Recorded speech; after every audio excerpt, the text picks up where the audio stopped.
MJ reverb society welcome back guys. आज हम episode 153 यानी 153 एपिसोड पर आ चुके हैं।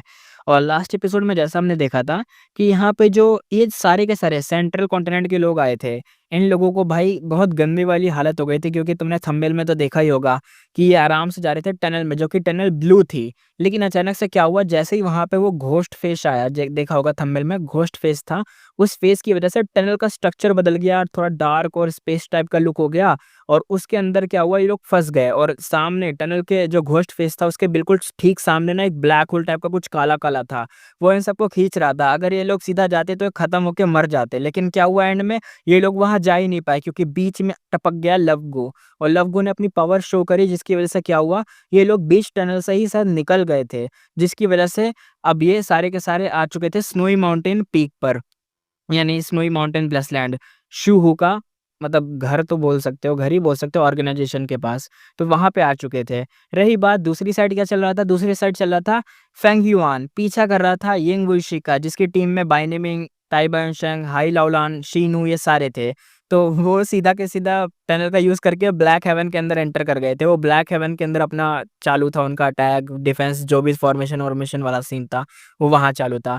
ये 2 सीन थे जो कि तुमने थंबनेल के हिसाब से देख लिए होंगे। एक सीन तो थंबनेल में था, दूसरा कैसे बना था यार, एक ही थंबनेल लगा सकते हैं। स्टार्ट करते हैं अपना new scene. Let's start. Snowy mountain blessed land. Zhao Lian एकदम से शॉक्ड होकर चिल्लाई।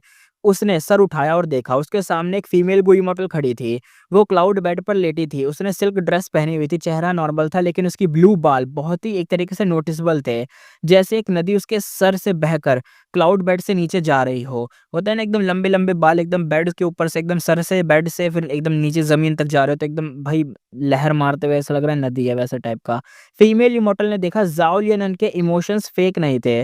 उसने थोड़ा-सा कन्फ्यूज़ होकर पूछा, "लगता है तुम 5 लोग गलती से स्नोई माउंटेन बेसलैंड में घुस आए हो।" तभी ज़ाओ लियान ने चारों तरफ देखा, कहा, "5?" तब उसे समझ आया कि वो एक बड़े हॉल में है, अकेली नहीं है, उसके साथ 4 गू इमॉर्टल जो उसके कंपेनियंस भी थे। वो सब भी लगभग एक ही वक़्त में होश में आए थे। ज़ाओ लियान अभी-अभी गू इमॉर्टल बनी थी, पर वो इन चारों को पहचानती थी। सबसे फ़ैमिलियर था यहाँ पे बू ज़ेंज़ी, जो कि स्पिरिट एफिनिटी हाउस का सुप्रीम एल्डर था। रैंक 7 गो इमॉर्टल, और ज़ाओ लियनन की प्रोटेक्शन के ड्यूटी का काम उसको ही मिला था। दूसरा था यहाँ पे यू यी ये जी, एक हैंडसम यंग गो इमॉर्टल, एशियन सोल सेक्ट से था, रैंक 6 का था कल्टीवेशन इसका, पर रिफाइनमेंट पाथ में एक्सपर्ट था और सब उसकी स्किल मानते थे, जानते थे। तीसरा यहाँ पे था शी ज़ेंग यी, एक जवान आदमी जिसके मोटे आईब्रोज और बड़ी-बड़ी आईसी मतलब आईज़ थी। वो पहले ज़ाओ लियनन के साथ वाइन सिपिंग बिल्डिंग के टॉप पर, जो टॉप फ्लोर था वहाँ पे था। ज़ाओ ने उससे ज़्यादा बात नहीं की थी, पर उसके फादर को देखा था जो ब्लाइंड फायर से अंधे हो गए थे। ये उसके दिल में अभी भी चीज़ थी। आखिरी आदमी था ज़ाओ लियनन ने पहली बार देखा था, लेकिन शी ज़ेंगई उसे पहचानता था। वो तुरंत उसके पास गया और बोला, सीनियर मू लिंगलान, हम यहाँ कैसे आ गए? वो आदमी था मू लिंगलान, एक water path gu immortal from spirit butterfly valley, rank 7 cultivation वाला। फीमेल इमॉर्टल ने कामली बोला, मुझे भी समझ नहीं आया, स्पेस अचानक टूट गई और तुम 5 लोग यहाँ टपक पड़े। बिना परमिशन स्नोई माउंटेन ब्लेसलैंड में घुस आए हो, तो मैं तुमसे कुछ सवाल करना चाहती हूँ। अच्छा, तो इनको ऐसा लग रहा है कि ये जो 5 लोग हैं, ये गलती से यहाँ पे आए हैं, लेकिन इन्हें ये क्या पता, अगर इसे पता चल गया कि ये लोग तो अटैक करने आ रहे थे, तो भाई इनका तो हो गया काम, यहीं पे इनका गेम ओवर हो जाएगा। तो स्नोई माउंटेन ब्लेसलैंड ये वही जगह है। शी ज़ेंगी ने शॉक में कहा। उसने विंडो को बाहर देखा, मतलब विंडो से बाहर देखा, तो पूरा स्नो एकदम भरा हुआ था, एकदम पूरा स्नो था, हर तरफ पहाड़ियाँ थी, अलग-अलग सीन था। तुमने एक उसमें देखा होगा, फॉर्च्यून रिवीलिंग हेवन को जब रिफाइन हो रहा था, एक थंबनेल मैंने बनाया था, उसके अंदर तुमने देखा होगा जब गोल्डन लाइट चमकी थी तो आस-पास माउंटेन थे, एक पहाड़ पे भी माउंटेन पे गोल्डन लाइट चमक रही थी, तो वो थंबनेल देख लेना, तुम्हें समझ आ जाएगा कि कैसा था वो जगह। तो वही सीन था। सेंट्रल कॉन्टिनेंट के गोई इमॉर्टल ने तुरंत ही रिएक्शन दिया। बू ज़ेंज़ी ज़ाओ लियन के पास आया, फीमेल इमॉर्टल को घूरता हुआ। वो कहता है, मैं पहचानता हूँ, तुम हो स्नोई माउंटेन ब्लेसलैंड की 9th peak lord, hair mistress. Snowy mountain blessed land, Ma Hongyun यही है। ज़ाओ लियन की आंखों में चमक आ गई, क्योंकि उसे पता था ना। हेयर मिस्ट्रेस सीधी बैठी थी, फेस सीरियस था और थोड़ा टेंस वाला था। तो वो कहती है, तो तुम लोग सच में मा हुंग्युन के लिए आए हो क्या? ज़ाओ लियन चिल्लाए, बिल्कुल, मैं मा हुंग्युन को मतलब बचाने आई हूँ, हमें दे दो। इंसान कितना गधा हो सकता है ना, हो सकता है गधा और ये है भी। एक एक बंदा इनके बीच नहीं है रैंक 8 वाला, एक भी बंदा रैंक 8 वाला नहीं है। 5 चोमू आ गए यहाँ पे खड़े हैं, उनके इलाके में खड़े हैं और कह रहे हैं हमें माहुगिन दे दो। और उसको अच्छी खासी गलतफहमी थी, अच्छी खासी, लेकिन क्या बोले, कोई नहीं, शायद लव गू के दम पे उछल रहे हैं सारे। आगे देखते हैं। ज़ाओ लियन ने चिल्लाई कि मतलब दे दो मुझे माहुगिन। हेयर मिस्ट्रेस ने उसे घूर कर देखा, कहा, माँ होंगी मेरे पास थोड़ी ना है। अगर तुम उसे ढूँढना चाहती हो तो तुम्हें फर्स्ट पीक तक पहुँचना होगा। वहाँ लेडी वाशु और ओल्ड इंस्पेक्टर शूहू गार्ड कर रहे हैं। तुम 5 लोग उनके सामने कुछ नहीं कर पाओगे और जहाँ चाहा मतलब वहाँ रहो। शी ज़ंगनी ने मतलब ये फिस्ट टाइट कर लिए, मतलब ये लाइन सुनी कि जाना है तो मतलब देख लो, तुम कुछ कर नहीं पाओगे, वो गार्ड हैं, तुम्हारे बस की नहीं, ये सब सुना दिया ना उसे। तो ये जो शी ज़ंगी था, इसने अपने फिस्ट विस्ट टाइट कर लिया, कहा कि चाहे जान चली जाए, सुन रहे हो लाइन? चाहे जान चली जाए पर मैं माँ होंगी उनको बचाऊँगी। ज़ाओ लियानन एकदम भाई आ गई थी अपने ऊपर, फ़ीस टाइट कर लिए थे, इसके कंपेनियंस भी एकदम भाई हाथ-वाथ टाइट कर लिए थे कि लग रहा है लड़ाई होने जा रही है। तो मू लिंगलांग आगे आया, कहा कि हम 5 लोग सिर्फ़ पहले पूछते हैं, हमारे पीछे रैंक 8 गो इमॉर्टल भी आ रहे हैं। तुम्हारे पास टेरिटरी का एडवांटेज है पर आखिर में तुम्हारे पास सिर्फ़ 1 रैंक 8 इमॉर्टल है और हमारे पीछे 3 और आ रहे हैं। अच्छा तो वो लोग आ रहे हैं, अच्छा तभी तो। ये एक ब्लफ़ था, असल में जो लोग टनल में बचे थे उनका बचा रहना तो मुश्किल था, वही तो मैं सोचूँ। वो बचा रहना तो मुश्किल था, शायद सिर्फ़ ये 5 ही लोग बच पाए हों, ये भी हो सकता है। लव गू के पावर और ज़ाओ लियनन के ऑब्सेशन के थ्रू ये 5 लोग डायरेक्टली यहाँ टेलीपोर्ट हो गए थे। हेयर मिस्ट्रेस का एक्सप्रेशन बदल गया, वो सिर्फ़ रैंक 6 थी और सामने 2 रैंक 7 और टोटल 5 लोग यहाँ पे थे। स्नोई माउंटेन डेस्टलैंड में टोटल 15 स्नोई पीक्स थे और वो 9th पीक की थी। उसने कभी एक्सपेक्ट नहीं किया था कि अचानक से उसके सामने 5 इमॉर्टल्स आ जाएँगे। मू लिंगलान ने सीक्रेट वॉइस में कहा, मैं अटैक करूँगा, बाकी सब पीछे रहो। वो आगे बढ़ा। हेयर मिस्ट्रेस ने देखा सिचुएशन खराब हो रही है, वो तुरंत ही हाथ उठाया। कहा, रुको, हम दुश्मन नहीं हैं, दोस्त हैं। बू सेंजी ने मू लिंगलान को रोका, क्या मतलब इस चीज़ का? हेयर मिस्ट्रेस बोली, तुम्हें लगता है मैं ओल्ड इंस्पेक्टर शूहू के लिए अपनी जान दे दूँगी? वो सिर्फ़ अपने फ़ायदे के लिए हमें ज़बरदस्ती इमॉर्टल मटेरियल कलेक्ट करने भेजा था। हम सब परेशान हैं, पर उसके पावर के सामने हम तो मजबूर हैं, क्या करें? मैं तो पहले से ही सरेंडर करना चाहती थी, बस ये वेट कर रही थी कि कोई राइटियस गो इमॉर्टल यहाँ अटैक कर दे, पर सोचा नहीं था कि सेंट्रल कॉन्टिनेंट के लोग यहाँ आ जाएँगे। मुझे तुमसे लड़ना नहीं, अगर तुम ओल्ड इंस्पेक्टर शूहू से लड़ना चाहते हो तो मैं तो वेलकम करती हूँ भाई, लड़ लो। बू ज़ेंज़ी और मू लिंगनान एक दूसरे को देखा, फिर डाउट में थे वो दोनों। तो हेयर मिस्ट्रेस आगे कहती है, तुम लोग स्नोई माउंटेन पर अटैक करने आए हो तो ज़रूर इन्फॉर्मेशन कलेक्ट की होगी। मैं तुमसे कुछ नहीं छुपाऊंगी। स्नोई माउंटेन के अंदर खुद ही कॉन्फ्लिक्ट चल रहा है, यानी आपस में ही लड़ाई चल रही है अंदर ही। ओल्ड इंस्पेक्टर शूहू पागल हो गया है। वो फॉर्च्यून रिवीलिंग हेवन इमॉर्टल को रिफाइन करने के चक्कर में हम सब पीक लॉर्ड्स को इग्नोर कर रहा है। हम उसके कंट्रोल में हैं, कुछ नहीं कर सकते, सिर्फ़ किसी एक्सटर्नल फ़ोर्स का इंतज़ार कर रहे हैं हम सारे, ताकि मतलब कोई हेल्प हो जाए। पाँचों ने कुछ नहीं बोला, ये सब उनके लिए अनएक्सपेक्टेड था। मू लिंगनान ने आगे बोला, अगर तुम सरेंडर करना चाहती हो तो सिर्फ बातें काफ़ी नहीं, हमारे साथ जॉइन करो, तब हम तुम्हारे वर्ड्स पर यकीन करेंगे। हेयर मिस्ट्रेस ने बिटर स्माइल दी, कहा, अगर मैं अटैक कर सकती तो मैं पहले ही बगावत कर देती ना। तुम टेस्ट मत लो, चाहे जॉइन कर लूँ तब भी क्या ही होगा। तुम मुझ पर विश्वास करोगे? मैं और तरीके से हेल्प कर सकती हूँ, तुम्हें स्नोई माउंटेन के डिफेंस सिस्टम के बारे में बता सकती हूँ। तो मू लिंगलान अब थोड़ा शांत हुआ, कहा कि ठीक है बताओ। हेयर मिस्ट्रेस ने बोला, ओल्ड इंस्पेक्टर शूहो ने स्नोई माउंटेन ब्लेस लैंड को मॉडिफाई करके एक सुपर गु फॉर्मेशन बनाई है। ये फॉर्मेशन सन मिंग लू ने डिजाइन की थी। इसमें snowy peak lords formation core हैं और ये रिवर्स फ्लो रिवर से लिंक्ड है। ओह! Reverse flow river. जो भी इन्वेड करेगा, उसे हर पीक से गुज़र कर आगे बढ़ना पड़ेगा। हर पीक लॉर्ड को फॉर्मेशन का पावर बूस्ट मिलेगा। रैंक 6 इमॉर्टल भी रैंक 7 का पावर दिखा सकता है, पर अटैकर्स को सप्रेस किया जाएगा। इसी वजह से हर एक पीक मुश्किल चैलेंज बन जाती है। चाहे रैंक 8 इमॉर्टल्स आएँ, उन्हें भी टाइम लगेगा जब तक फॉर्मेशन तोड़ ना दें। यानी शायद इनका कहने का मतलब ये है कि ये ना कुछ एक मेज़ टाइप का बन गया है कि तुम ना पहले 15 पीक हैं यहाँ पे, तो पहले 15वें पीक पे तुम पहुँचोगे, अगर फॉर्मेशन एक्टिवेट हुई, तो फिर 15वें पीक को तुम हराओगे तब कुछ होगा। और अगर हम माने कि 9th पीक तक मतलब रैंक 6 वाले यहाँ पे चल रहे हैं, यानी अगर तुम 9वीं पीक पर आओगे, तो यहाँ पे रैंक 6 है, तो 15वें तक भी रैंक 6 ही होगा। तो ऐसा मान के चलो, अगर कोई रैंक 6 है, तो उसकी पावर रैंक 7 हो जाएगी और जो लोग अटैक करने आएँगे, चाहे वो रैंक 7 हो, तो शायद उनकी पावर रैंक 6 हो जाएगी। तो वो रैंक 7 हो गए एनिमी और जो यहाँ पे अपने सेंट्रल कॉन्टिनेंट वाले हैं अगर वो रैंक 7 है तो वो रैंक 6 हो जाएँगे। तो ये पावर्स को रिवर्स कर दे रहा है, यानी अच्छा तो ये सीन चल रहा था यहाँ पे। समझ ही गए होंगे। मूल-इग्नान ने पूछा, "हम कैसे मान लें कि तुम सच कह रही हो?" हेयर मिस्ट्रेस ने फिर से बिटर स्माइल दी, कहा, "जो कह रही हूँ सब सच है, चाहो तो टेस्ट कर लो।" तो मूल इंग्लैंड ने अच्छा और मूल इंग्लैंड ने अपनी सिप फ्लिक करी और एक वाटर वेव हवा में बनाकर हेयर मिस्टर की तरफ भेज दी। हेयर मिस्ट्रेस घबराई नहीं, उसने थोड़ा विल किया और एक बाल का स्टैंड बाँधकर दम थोड़ा बहुत एक टाइप का मतलब ज़ोर लगाया और एक ब कुछ बन सा गया, उस वेव को रोक दिया उसने। एक शायद एक क्रिसेंट मून टाइप का कोई अटैक बना, कुछ बना और रोक दिया। मूल इंग्लैंड ने थोड़ा-सा आगे बढ़ाया और एक अटैक में समझ गया कि उसने मतलब कुछ दिक्कत है यहाँ पे, तो उसने दोबारा अटैक नहीं करा। बाकी 4 सेंट्रल कॉन्टिनेंट के इमॉर्टल एक-दूसरे को देखने लगे। शायद इनको अब समझ आने लगा था कि यहाँ पे जो बात बोली गई है, वो कुछ ना कुछ तो सही ही है। और आगे हेयर मिस्ट्रेस ने कहा कि वो यहाँ पे रैंक 7 तक का पावर दिखा सकती है। जैसा मैंने बोला था कि यहाँ पे जो स्नोई माउंटेन वाले बंदे हैं, ये अगर रैंक 6 हैं, तो ये रैंक 7 की पावर दिखाएँगे, रैंक 7 है तो रैंक 8 तक की भी थोड़ी बहुत पावर दिखा लेंगे। और यहाँ पे वही एनिमी अगर अटैक करेगा, जैसे सेंट्रल कॉन्टिनेंट के लोग हैं, अगर इनका रैंक 7 है, तो ये रैंक 6 हो जाएँगे अपने आप ही। और अगर रैंक 8 हो तो थोड़ा बहुत पावर कम हो जाएगा। रैंक 7 तो नहीं होगा पावर, लेकिन रैंक 8 वालों को पावर कम हो जाएगा थोड़ा बहुत, जिससे टाइम कंज़्यूम होगा और उस मतलब टाइम लगेगा ये सब तोड़ने में, अटैक करने में, आगे बढ़ने में, सारे पीक पर, तो इसलिए। तो यही इसने बोला था। तो मूल इंग्लैंड भी रैंक 7 था, पर उसका अटैक ईज़िली ब्लॉक हो गया, तो समझ गया कि हाँ भाई, ये लौंडिया सही कह रही है, रैंक 7 पावर दिखा सकती है। शी ज़ेंगी कहता है, "ये गू फॉर्मेशन बहुत पावरफुल है।" बू ज़ेंसी कहता है, "इसमें कोई फ्लॉ तो होगा, कोई दिक्कत तो होगी।" हेयर मिस्ट्रेस ने हेड को शेक करा, कहा, "मुझे पूरी फॉर्मेशन समझी तो नहीं है, पर कुछ चीज़ें फ़ील की हैं। पहला, ये गू फॉर्मेशन बाहर से पूरा कट ऑफ है।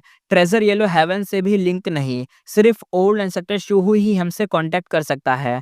हम पीक लॉर्ड एक दूसरे से ही बात नहीं कर सकते। दूसरा, हर पीक लॉर्ड खुद एक फॉर्मेशन कोर है। हम अपने हॉल से बाहर नहीं जा सकते। सिर्फ वही से डिफेंड कर सकते हैं। तीसरा, हेयर मिस्ट्रेस का फेस थोड़ा सा सडनली बदल गया। कहा कि अब तुम सब मरने वाले हो। ले भाई, उसके ब्लू बाल हवा में उड़कर 5 इमोर्टल्स को भाई बांधने लग गए।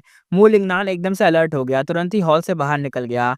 बू ज़ेंजी ने हेल्प करके ज़ाओ लियनन को भी बचाया, लेकिन अंदर शी ज़ेंगी और यू ये जी ब्लू हेयर में एकदम भाई बंद गए, ककून बन गए थे, एकदम मकड़ी की तरह जाले में बंद कर दिया था उसको।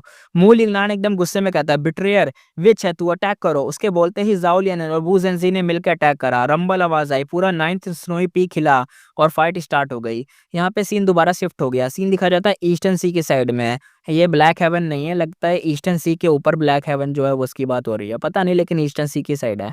Dragon breath white sword light की तरह गो फॉर्मेशन पे गिर रहे थे। पूरा फॉर्मेशन शेक कर रहा था। बाइनिमिंग कहती है फेंगिवान बहुत ही अलर्ट है और क्यूरियस है, अंदर नहीं आ रहा है, अब क्या करें? यिंग वुल्शी थोड़ा सा रिग्रेट टोन में कहता है, मैं सोच रहा था कि उसे फेस टू फेस लड़के उसकी स्ट्रेंथ को टेस्ट करूं, पर वो तो दूर से ही अटैक कर रहा है, मौका ही नहीं दे रहा। फेंगिवान के पास अपर एक्सट्रीम हेवेनली ईगल था, वो चाहता तो स्पेस तोड़कर अंदर घुस सकता था, पर अगर ऐसा करता तो सबको पता चल जाता कि उसका ईगल सिर्फ रैंक 6 लेवल का है। वो अपनी वीकनेसेस को रिवील नहीं कर सकता था। बाइनेमिंग कहती है फॉर्मेशन के प्रोटेक्शन के बावजूद उसके पास एक तरीके से इनिशिएटिव है।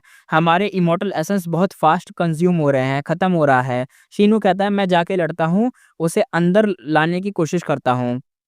बाइनिमिंग ने थोड़ा-सा हँसते हुए कहा, "फेंगिवान कोई नूब नहीं है, वो आसानी से प्रोवोक भी नहीं होगा।" शिनू गुस्से में कहता है, "तो फिर करे क्या?" यिंगुइशी कहता है, "मैं एक कवर सेटअप कर रहा हूँ, ताकि वो कन्फ्यूज़ हो। फिर हम quietly omni directional travel formation use करके यहाँ से निकल जाएँगे और जल्दी से नॉर्थर्न पैस मतलब पहुँच गए तो रैंक 8 वो इमॉर्टल से मिलकर वापस उससे निपट लेंगे।"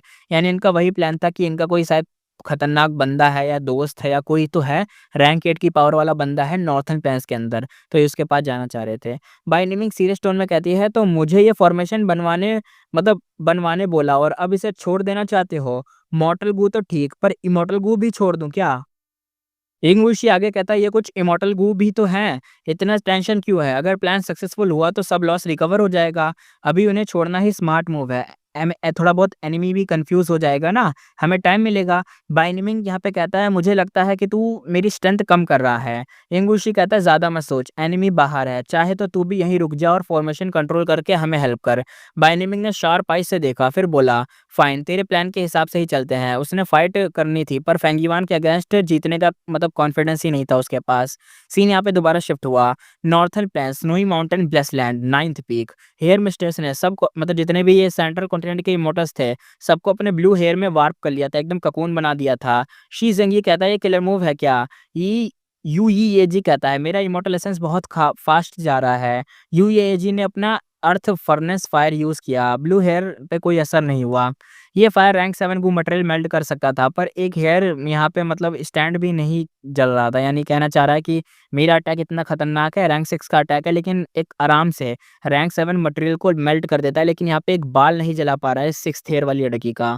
हेयर मिस्ट्रेस जो थी इसका, हेयर मिस्ट्रेस हँसकर कहती है बेकार है, ये मेरा ब्लू हेयर कंस्ट्रक्शन मूव है, जितना ज़्यादा टाइम मतलब लेना है ले लो, बहुत स्ट्रॉन्ग है। शू होके रिफाइन स्टार्ट करते ही मैंने इसे एक्टिवेट कर रखा था, सोचो कितने लॉन्ग टाइम हो गया होगा। वो अपने क्लाउड बेड पर लेटी थी और हंस रही थी।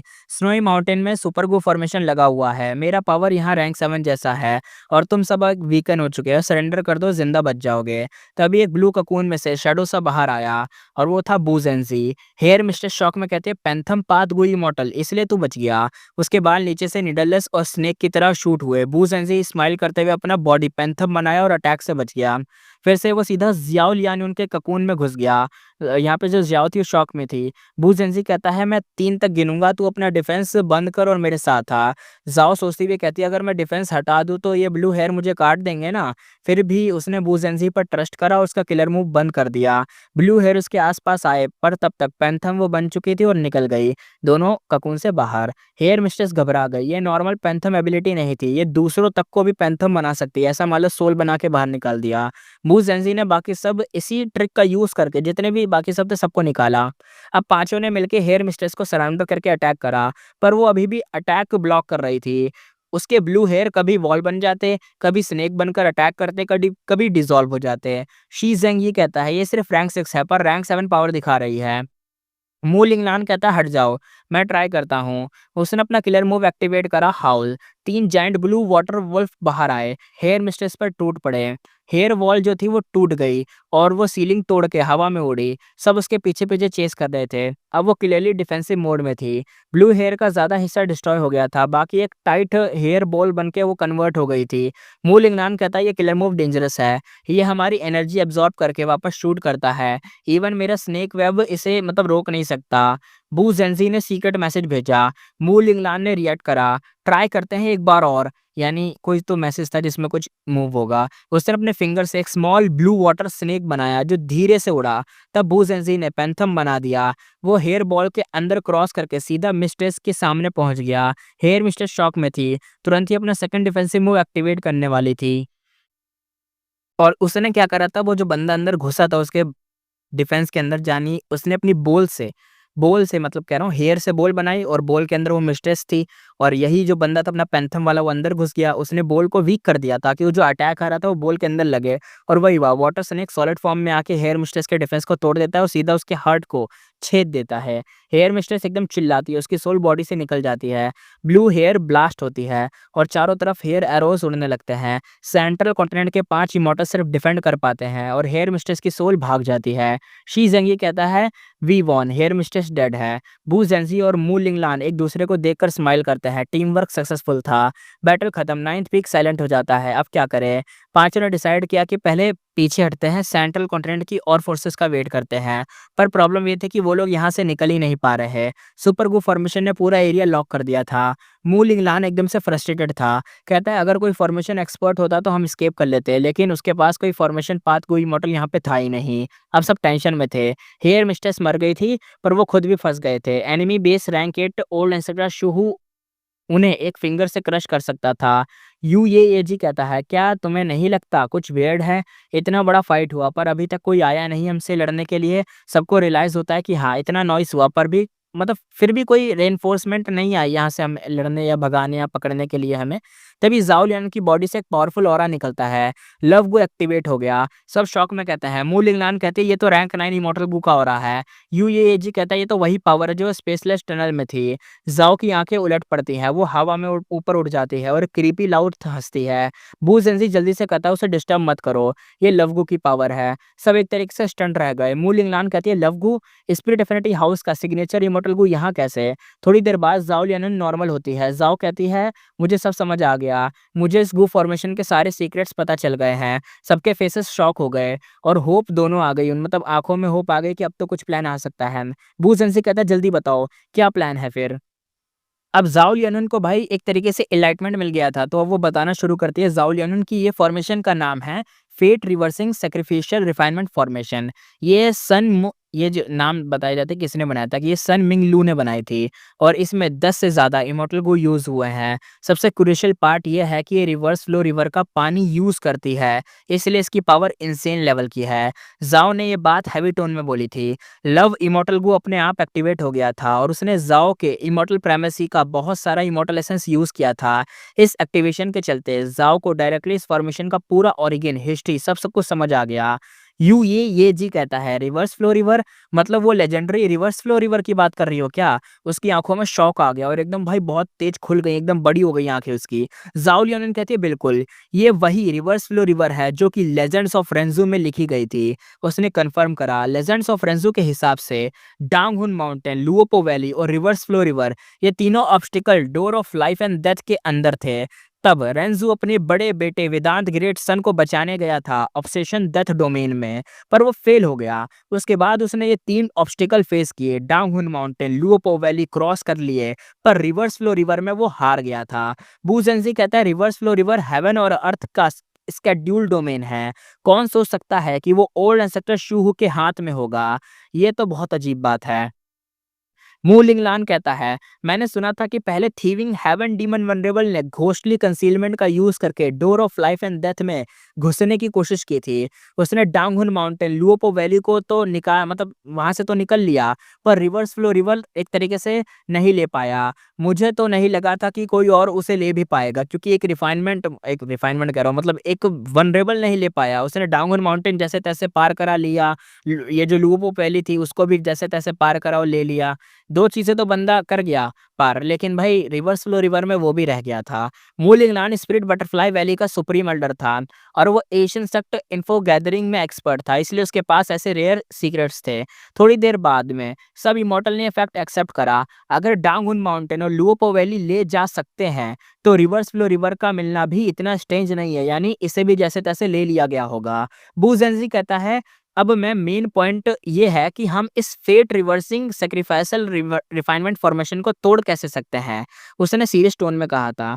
ज़ाओ लियानन कहती है, ऑलमोस्ट इम्पॉसिबल है। इवन अगर कोई रैंक 8 गो इमॉर्टल भी आए, वो भी इस फॉर्मेशन में फंस जाएगा और निकल नहीं पाएगा। इसमें रैंक 8 इमॉर्टल नहीं, पर ये super formation reverse flow river का यूज करके अपनी पावर इन्फिनाइट तक बढ़ा सकता है या बढ़ा सकती है। समझ रहे हो यहाँ पे? कहना चाह रहे हैं कि भले इसमें चाहे कोई भी आ जाए, वो जल्दी इसे तोड़ नहीं पाएगा, चाहे कोई भी हो। ऊपर से ना इसके अंदर 10 रैंक 8 सॉरी कह रहा हूँ, यहाँ पे 10 इमॉर्टल गो यूज़ करे गए हैं, लेकिन उस 10 में से एक भी इमॉर्टल गो रैंक 8 का नहीं है। लेकिन फिर भी ये जो फॉर्मेशन है इतनी पावरफुल है कि ये अपनी पावर को इन्फिनाइट लेवल तक बढ़ा सकती है। तो समझ जाओ, बहुत पावरफुल है। ज़ाओ ने कामली एक्सप्लेन किया और बाकी 4 इमॉर्टल्स चुप हो गए। अब उन्हें फॉर्मेशन तोड़ने का आइडिया तो एक तरीके से छोड़ना लग रहा था। ये सुपर गू फॉर्मेशन है, स्नोई माउंटेन ब्लेस लैंड का पूरा स्ट्रक्चर ही रीमॉडल कर दिया था। 15 स्नोई पीक को फॉर्मेशन क्रो एक तरीके से कोर बना देना, एक सॉलिड डिफेंस क्रिएट कर गया था। अगर कोई गू इमॉर्टल अंदर घुसता तो वो अपनी कल्टीवेशन के लेवल के हिसाब से अलग-अलग पीक पे टेलीपोर्ट हो जाता। जैसे रैंक 7 गो इमॉर्टल रैंक 7 के ओपोनेंट के पास भेजा जाता और रैंक 8 गो इमॉर्टल डायरेक्टली ओल्ड एंसेस्टर शूहू के सामने जाता। हेयर मिस्ट्रेस की बातें हाफ ट्रुथ थी, पर पूरा झूठ नहीं था, उसने थोड़ा बहुत सच बोला था। ये फॉर्मेशन एक्चुअली फॉर्मेशन कोर पे मौजूद गू इमॉर्टल की स्ट्रेंथ बढ़ा देती थी। रैंक 6 गू इमॉर्टल को रैंक 7 तक पुश करती थी और रैंक 7 को रैंक 8 नहीं बना सकती थी, पर उन्हें मैसिव बूस्ट मिलता था, यानी अच्छा खासा बफ मिलता था।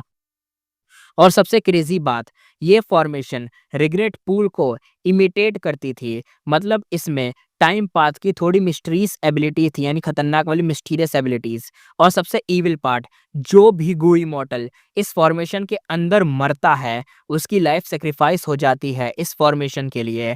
ये डायरेक्टली लेडी वान शू को हेल्प करता है मा होंगयुन को रिफाइन करने में। शी ज़ेंगी कहता है इसलिए जब हमें हेयर मिस्ट्रेस को मारा, उसका बॉडी और इमॉर्टल प्राइमेसी भाई एकदम राख बन गया था और बदल गया और खत्म हो गया। यूएजी कहता है और उसकी सोल भी कंप्लीटली डिसिपेट होकर फॉर्मेशन के इफेक्ट से हट गई। वाह। मू लिंगलान आगे कहता है कौन सोच सकता था कि सन मिंग लू ऐसी हाई लेवल सुपर गु फॉर्मेशन बना लेगा। इतनी डेंजरस फॉर्मेशन तो 10 ग्रेट एशियन सेक्ट भी नहीं बना सकते। बू जेंजी कहता है सन मिंगलू नॉर्थर्न प्लेस का नंबर 1 फॉर्मेशन ग्रैंड मास्टर माना जाता है। र्यूमर्स के हिसाब से वो अपने दोस्तों के लिए लॉयल है और डेमोनिक पास से कभी नहीं जुड़ा। पहले ओल्ड इंस्ट्रक्टर शूहू ने उसे बार बार बुलाया था पर वो नहीं आया, पर बाद में लेडी वाशु के लिए शूहू की फीलिंग्स देखकर उसने हेल्प कर दी और ये रिफाइनमेंट फॉर्मेशन बनाई। पर अब लगता है ये सन मिंगलू भी कोई सेंट नहीं था, काफी शेडी बंदा निकला। सेंट्रल कॉन्टिनेंट के सब इमॉर्टल्स डिस्कशन कर रहे थे। बूसेंजी कहता है तो इसका मतलब अगर हम स्नोई पीक से बाहर निकले तो हम सब अलग अलग जगह पे टेलीपोर्ट हो जाएंगे, इंडिविजुअली सरवाइव करना तो पड़ेगा ना फिर तो। जाओ लियान कहती है हाँ एग्जैक्टली, अगर हम यहाँ से एक साथ आए थे सिर्फ लव इमॉर्टल गू की पावर की वजह से हम एक साथ एंटर कर पाए। लव गू रैंक 9 इमॉर्टल गू था, इसकी माइट पूरी सुपर गू फॉर्मेशन से भी ज्यादा है, इसलिए ये पांचों एक ही पीक पर आ गए थे। पर अब लव गू एक्टिवेट नहीं है, तो जैसे ही वो लोग इस पीक की रेंज से बाहर निकलेंगे फॉर्मेशन उन्हें इंस्टेंटली गायब कर देगी और अलग अलग जगह पे पहुंचा देगी। बू जेंजी ने भाई एकदम देखा, ये न्यूज़ बहुत ही खराब थी। उसका मिशन था जाओ लियोनन और लब गू दोनों को प्रोटेक्ट करना, पर अब फॉर्मेशन उन्हें अलग कर देगी और वो कुछ नहीं कर पाएगा। थोड़ा सोचने के बाद बू जेंजी कहता है फेरी लियान युन, मतलब जाओ लियोन उनको ही कह रहा है, तुम मेरे इमॉर्टल प्राइमेसी में एंटर कर जाओ। मुझे नहीं लगता ये फॉर्मेशन मेरे इमॉर्टल प्राइमेसी को अफेक्ट कर पाएगी। उसने थोड़ा सा हेसिटेट करके डिसीजन लिया था। वो इमॉर्टल का इमॉर्टल प्राइमेसी उसका सबसे बड़ा सीक्रेट होता है। नॉर्मली कोई भी किसी को अंदर नहीं जाने देता, पर बू जेंजी जानता था कि सिचुएशन सीरियस है और उसे रिस्क लेना तो पड़ेगा ही। डिसाइड तो उसने कर लिया था। यही उनके पास एक बेस्ट ऑप्शन था, क्योंकि जाओ लियोन के पास कोई रियल इमॉर्टल प्राइमेसी नहीं था, उसका पैंथम प्राइमेसी था। हेवनली कोड का पैंथम प्राइमेसी कुछ चीजें अलाउ करता है और कुछ नहीं। डिसएडवांटेजेस ये था कि सिर्फ इमॉर्टल एसेंस गो वार्म और विल स्टोर कर सकता है, पर उसे ग्रो या डेवलप नहीं कर सकता है प्राइमेसी। वो फिक्स्ड टाइम के बाद अपने आप ही रिप्लेनिश करना पड़ता है, वरना वो प्राइमेसी गायब हो जाएगा या खत्म हो जाएगा। पर एक बड़ा एडवांटेज ये भी था कि वो किसी भी रैंक 8, मतलब सॉरी रैंक 8 कह रहा हूँ, किसी भी रैंक का इमॉर्टल को स्टोर कर सकता है, चाहे वो रैंक 8 ही क्यों ना हो। जैसे अभी वो लव गु रखी हुई थी बिना किसी टेंशन के, ये बल्कि बल्कि ये सोच रहे हो ना ये रैंक 9 का गु है, और अगर रैंक 9 का गु किसी के प्राइमेसी में आया तो प्राइमेसी के तो लग जाएंगे। फेंग युआन के लगे रहते थे जब वो रैंक 6 नहीं था, तो वो रैंक 6 का स्प्रिंग ऑटम सिगारा ले लेके भाई घूमता हुआ रोता रहता था जब देखो कि भाई प्राइमेसी टूट जाएगा, फूट जाएगा, ये हो जाएगा, वो हो जाएगा। लेकिन इनके साथ नहीं हो रहा है, ये तो रैंक 9 का लेके घूम रही है, इसलिए वो भी प्राइमेसी के अंदर। लेकिन आगे एक और ट्विस्ट आता है। सेंट्रल कॉन्टिनेंट के गो इमॉर्टल ने जब सब कुछ ट्राई करा कि चलो ये सब कुछ ट्राई करते हैं, जो हो सके वो करेंगे, और उन्हें पता चला कि चलो ब्लेस लैंड के अंदर जाएं, यानी बू जेंजी अपने ब्लेस लैंड के अंदर ये जाओ लियन को ले जाएगा। लेकिन क्या पता चलता है कि भाई वो अपने इमॉर्टल प्राइमेसी का एंट्रेंस ओपन ही नहीं कर पा रहे हैं। क्लियरली संग मिनलू ने इस पॉइंट को ऑलरेडी कंसीडर कर लिया था जब उसने सुपर गु फॉर्मेशन बनाई थी, मतलब ये फ्लो फॉर्मेशन के अंदर था ही नहीं। ये सब गु इमॉर्टल एक ऑकवर्ड सिचुएशन में फंस गए थे। उन्होंने हेयर मिस्ट्रेस को तो खत्म कर दिया, पर खुद ही यहाँ पे ट्रैप हो गए। लेकिन एक गुड न्यूज़ भी थी, उन्हें अब रेनफोर्समेंट या रैंक 8 ओल्ड एंसेस्टर शूहू के अटैक का टेंशन नहीं लेना था, क्योंकि इस सुपर गु फॉर्मेशन के रूल्स के हिसाब से हर स्नोई पीक पर, मतलब हर स्नोई पीक का एक लॉर्ड था, सिर्फ अपनी पीक गार्ड कर सकता है, वो छोड़कर यहाँ नहीं आ सकता। अगर कोई रैंक 8 गु इमॉर्टल स्नोई माउंटेन ब्लेसलैंड में इन्वेड करता तो वो रैंक 6 या रैंक 7 स्नोई पीक लॉर्ड से फाइट नहीं करता, बल्कि सीधा ओल्ड एंसेस्टर शूहू से फाइट करता। और ये रूल शूहू के लिए भी वैलिड था। ओल्ड इंस्ट्रक्टर शूहू भी रैंक 6 और रैंक 7 इन्वेडर के अगेंस्ट कुछ नहीं कर सकता था। ये रूल रिवर्स फ्लो रिवर के मतलब ओरिजिनेट हुआ था, यानी यहीं से निकला था। देखा जाए तो ह्यूमंस हमेशा ऊपर जाने की कोशिश करते हैं, जैसे सोशल लेडर पे मूव करना हो, यानी ऐसी लेडर जहाँ पे सब चढ़ते हैं, ऐसी सीढ़ी पर वाटर हमेशा ग्रेविटी की वजह से नीचे फ्लो करता है। यही दुनिया का बेसिक रूल था। तो इस फॉर्मेशन में रैंक 8 सबसे हाई पॉइंट था और रैंक 7 और रैंक 6 सबसे नीचे वाले थे। हाइयर रैंक वाले गो इमॉर्टल सिर्फ अपने लेवल या उससे स्ट्रॉन्ग अपोनेंट से ही फाइट कर सकते थे। और पूरे फॉर्मेशन में पहला स्नोई पीक सबसे ऊपर था, हाईएस्ट पॉइंट। जो भी इन्वेडर आते थे, उन्हें नेक्स्ट पीक तक मूव करना पड़ता था, वो बाहर नहीं निकल सकते। और यही थी रिवर्स फ्लो रिवर की terrifying power. The legends of Renzu में लिखा था कि इवन रेंजू भी उस रिवर में सक्सेसफुली बाहर नहीं निकल पाया था। लेकिन ये रिवर्स फ्लो रिवर सिर्फ एक हेवन एंड अर्थ का स्केड्यूल डोमेन था। शन मिनलू ने इसी स्केड्यूल डोमेन के अंदर के दावमार्क का यूज करके ये fate reversing sacrificial refinement formation create करा था। और फॉर्मेशन के मेन पार्ट जैसे ओल्ड एसेटर शू और स्नोई पीक लॉर्ड, वो भी इसी रूल के खिलाफ नहीं जा सकते थे, यानी वो कहीं नहीं जा सकते, उन्हें इसी रूल के अंडर रहना पड़ेगा। अगर ये रिवर्स फ्लो रिवर ना होती और कोई और इमॉर्टल मतलब गू होता, तो गू इमॉर्टल अपने हिसाब से फॉर्मेशन कंट्रोल कर सकता है। यानी ये कहना चाह रहे हैं कि अगर मान लो ये रिवर्स फ्लो रिवर ना होती, सिर्फ नॉर्मल फॉर्मेशन होती, तो इसको कंट्रोल करने के लिए लोग चाहिए होते, यानी खुद लोगों को कंट्रोल करना पड़ता। और वो लोग अपने हिसाब से जब कंट्रोल करते तो इन्वायरमेंट उनके फेवर में आता। लेकिन यहाँ पे रूल्स हैं जो कि रिवर्स फ्लो रिवर से आते हैं। द लेजेंड्स ऑफ रेंजो में भी जो बात मेंशन की गई है, यानी यहाँ पे कोई बीच में उंगली नहीं कर सकता। ना तो वो एनिमी साइड कुछ उंगली कर सकती है, ना तो ये सेंट्रल कॉन्टिनेंट वाले उंगली कर सकते हैं, कोई नहीं कर सकता। रूल्स के हिसाब से आगे बढ़ना पड़ेगा। और सिचुएशन अब बड़ी रिगिड थी, रूल्स के अगेंस्ट कोई नहीं जा सकता था। फिर भी चाहे ये एक फ्लो हो, स्नोई माउंटेन डेस्टलैंड एक सॉलिड फोर्ट्रेस थी। डिफेंड करना इजी पर अटैक करना सुपर हार्ड। और इस ग्रुप ये जो सुपर ग्रुप फॉर्मेशन था, ये ऑब्वियस था कि लॉर्ड लॉर्ड कह रहा हूँ ओल्ड एसेटर शू हो इतना कॉन्फिडेंट क्यों था। वो बिल्कुल एक तरीके से ओपन ही कर रहा था, रिफाइनिंग फॉर्चून रिवीलिंग हेवन गू कम्युनिकेशन, क्योंकि उससे कोई डर ही नहीं था। यानी उसे पता था कि जब मैं गू रिफाइन करूंगा तो कोई ना कोई तो उंगली करने आएगा। तो भाई ने सब पहले ही सेट कर रखा था, उसे पता था जब आएंगे देख लिया जाएगा। भाई फुल कॉन्फिडेंट था। और सच कहें, अगर वो चाहता भी तो ये सब हाइड करे, शायद वो कर नहीं पाता। सबसे इम्पोर्टेंट बात ये थी कि वो किसी के अटैक से मतलब डरता नहीं था। इनफैक्ट वो तो वेट कर रहा था कि अटैकर्स का, क्योंकि जो भी गो इमॉर्टल इस फॉर्मेशन के अंदर मरेगा, चाहे एनिमी हो चाहे उसका ही बंदा हो, वो सब एक फ्यूल बन जाएंगे, पेट्रोल बन जाएंगे, जो कि हेल्प करेंगे जलने में। और क्या जल के बनेगा? फॉर्च्यून रिवीलिंग हेवन गो रिफाइन होगा। बूजेंसी कहता है सिंस ऐसा है तो हमें यहीं रुकना चाहिए, अपनी साइड से रेनफोर्समेंट का वेट करना चाहिए। ये सजेशन सुन के बाकी सेंट्रल कॉन्टिनेंट के गोई मॉडल ने भी हाँ में हाँ मिलाई। अब उन्हें फॉर्मेशन के डिटेल्स समझ आ गए थे, पर उस नॉलेज का ज्यादा फायदा नहीं था। जाओ लियोन ने थोड़ा सा एकदम देखा पर कुछ बोला नहीं। आफ्टर ऑल मा होग्योन तो फर्स्ट पीक पर था, वही सेंटर था इस पूरे सुपर ग्रुप फॉर्मेशन का, जहां रिफाइनमेंट प्रोसेस एक तरीके से प्रोसेस चल रहा था। अगर जाओ लियोन और उसका ग्रुप सब पीक्स क्रॉस करके फर्स्ट पीक तक पहुंच भी जाए, तो उन्हें रैंक 8 गो इमॉर्टल ओल्ड सेक्टर शू से मतलब उसको अटैक करना पड़ेगा, उससे लड़ना पड़ेगा, सब डिफेंस अटैक सब कुछ होगा। उसे हराएंगे तब तो कुछ हो पाएगा। इसलिए लेकिन क्या सीन यहाँ पे शिफ्ट होता है। Black heaven lux suppression heavenly palace. South desolation कहता है हमें एक स्मॉल ग्रुप डिस्कवर किया है। या हुआंग कहता है कहाँ? साउथ डेसोलेशन कहता है वो लोग actually snowy mountain bless land के अंदर घुस गए। स्ट्रेंज है, उसका टोन में कंफ्यूजन था। वो जानता था कि सेंट्रल कॉन्टिनेंट के गोई मॉडल स्पेसलेस टनल में घुसे थे, पर उसे ये नहीं पता था कि टनल का मतलब टनल के अंदर कुछ अनएक्सपेक्टेड एक तरीके से कुछ चीजें हो जाएंगी, कुछ स्ट्रेंज थिंग्स आ जाएंगी। उसने सोचा था कि वो पूरा सेंट्रल कॉन्टिनेंट का मेजर ग्रुप ट्रैक कर लेगा, पर अभी तक एक छोटा सा सिग्नल मिला था। लेकिन उस डिस्कवरी में जाओ लियनन थी एक सबसे इंपॉर्टेंट पर्सन थी। और सबसे बड़ा रीजन ये था कि लव इमोर्टल वो भी उसके पास था। एक्चुअली यही वजह थी कि साउथ डेसोलेशन मतलब ये जो बंदा था ये जागा था। लव इमोर्टल गो के सिग्नल की वजह से बंदा जागा था। या हुआंग कहता है स्नोई माउंटेन ब्लेसलैंड है, मतलब सब इमोर्टल जितने भी ये सेंट्रल कॉन्टिनेंट के जितने इमोर्टल थे सब वहां नहीं पहुंचे क्या? साउथ डेसोलेशन ने हेड शेक करा, कहा शायद ये उनका एक ट्रैप था, एनिमीज को ल्योर करना उनका प्लान था, यानी फंसाना, यहाँ लेके आना। पर अभी तक कोई रैंक 8 गो इमोर्टल मुझे नहीं मिला। एक छोटा सा ग्रुप मिला है जो कि जाओलियन का है बस, और कोई इमोर्टल गो हाउस भी नहीं मिला। या हुआंग बड़ा एकदम सोचने लगा, बिल्कुल वैसे ही जैसे जब फेंगयुआन ने यिंग वुइशी का सामना किया था। उसने अपना अपर एक्सट्रीम हेवनली ईगल नहीं निकाला था, पर इसी वजह से यिंग वुइशी और भी अलर्ट हो गया था। अब या हुआंग और साउथ डेसोलेशन इमॉर्टल भी सेम टाइप की सिचुएशन में थे। अगर सेंट्रल कॉन्टिनेंट के सारे गो इमॉर्टल सामने आए, मतलब सामने होते, तो फुल पावर के साथ फाइट कर लेते। पर अब सिर्फ 5 लोग दिख रहे हैं, और इसी वजह से ये दोनों समझ नहीं पा रहे कि सेंट्रल कॉन्टिनेंट वाले एक्चुअली प्लान क्या कर रहे हैं। वो गायब हो गए, कहाँ गए, या क्या हुआ उनके साथ? क्या कोई हिडन ट्रैप है? वो लोग हमें फंसा रहे हैं क्या?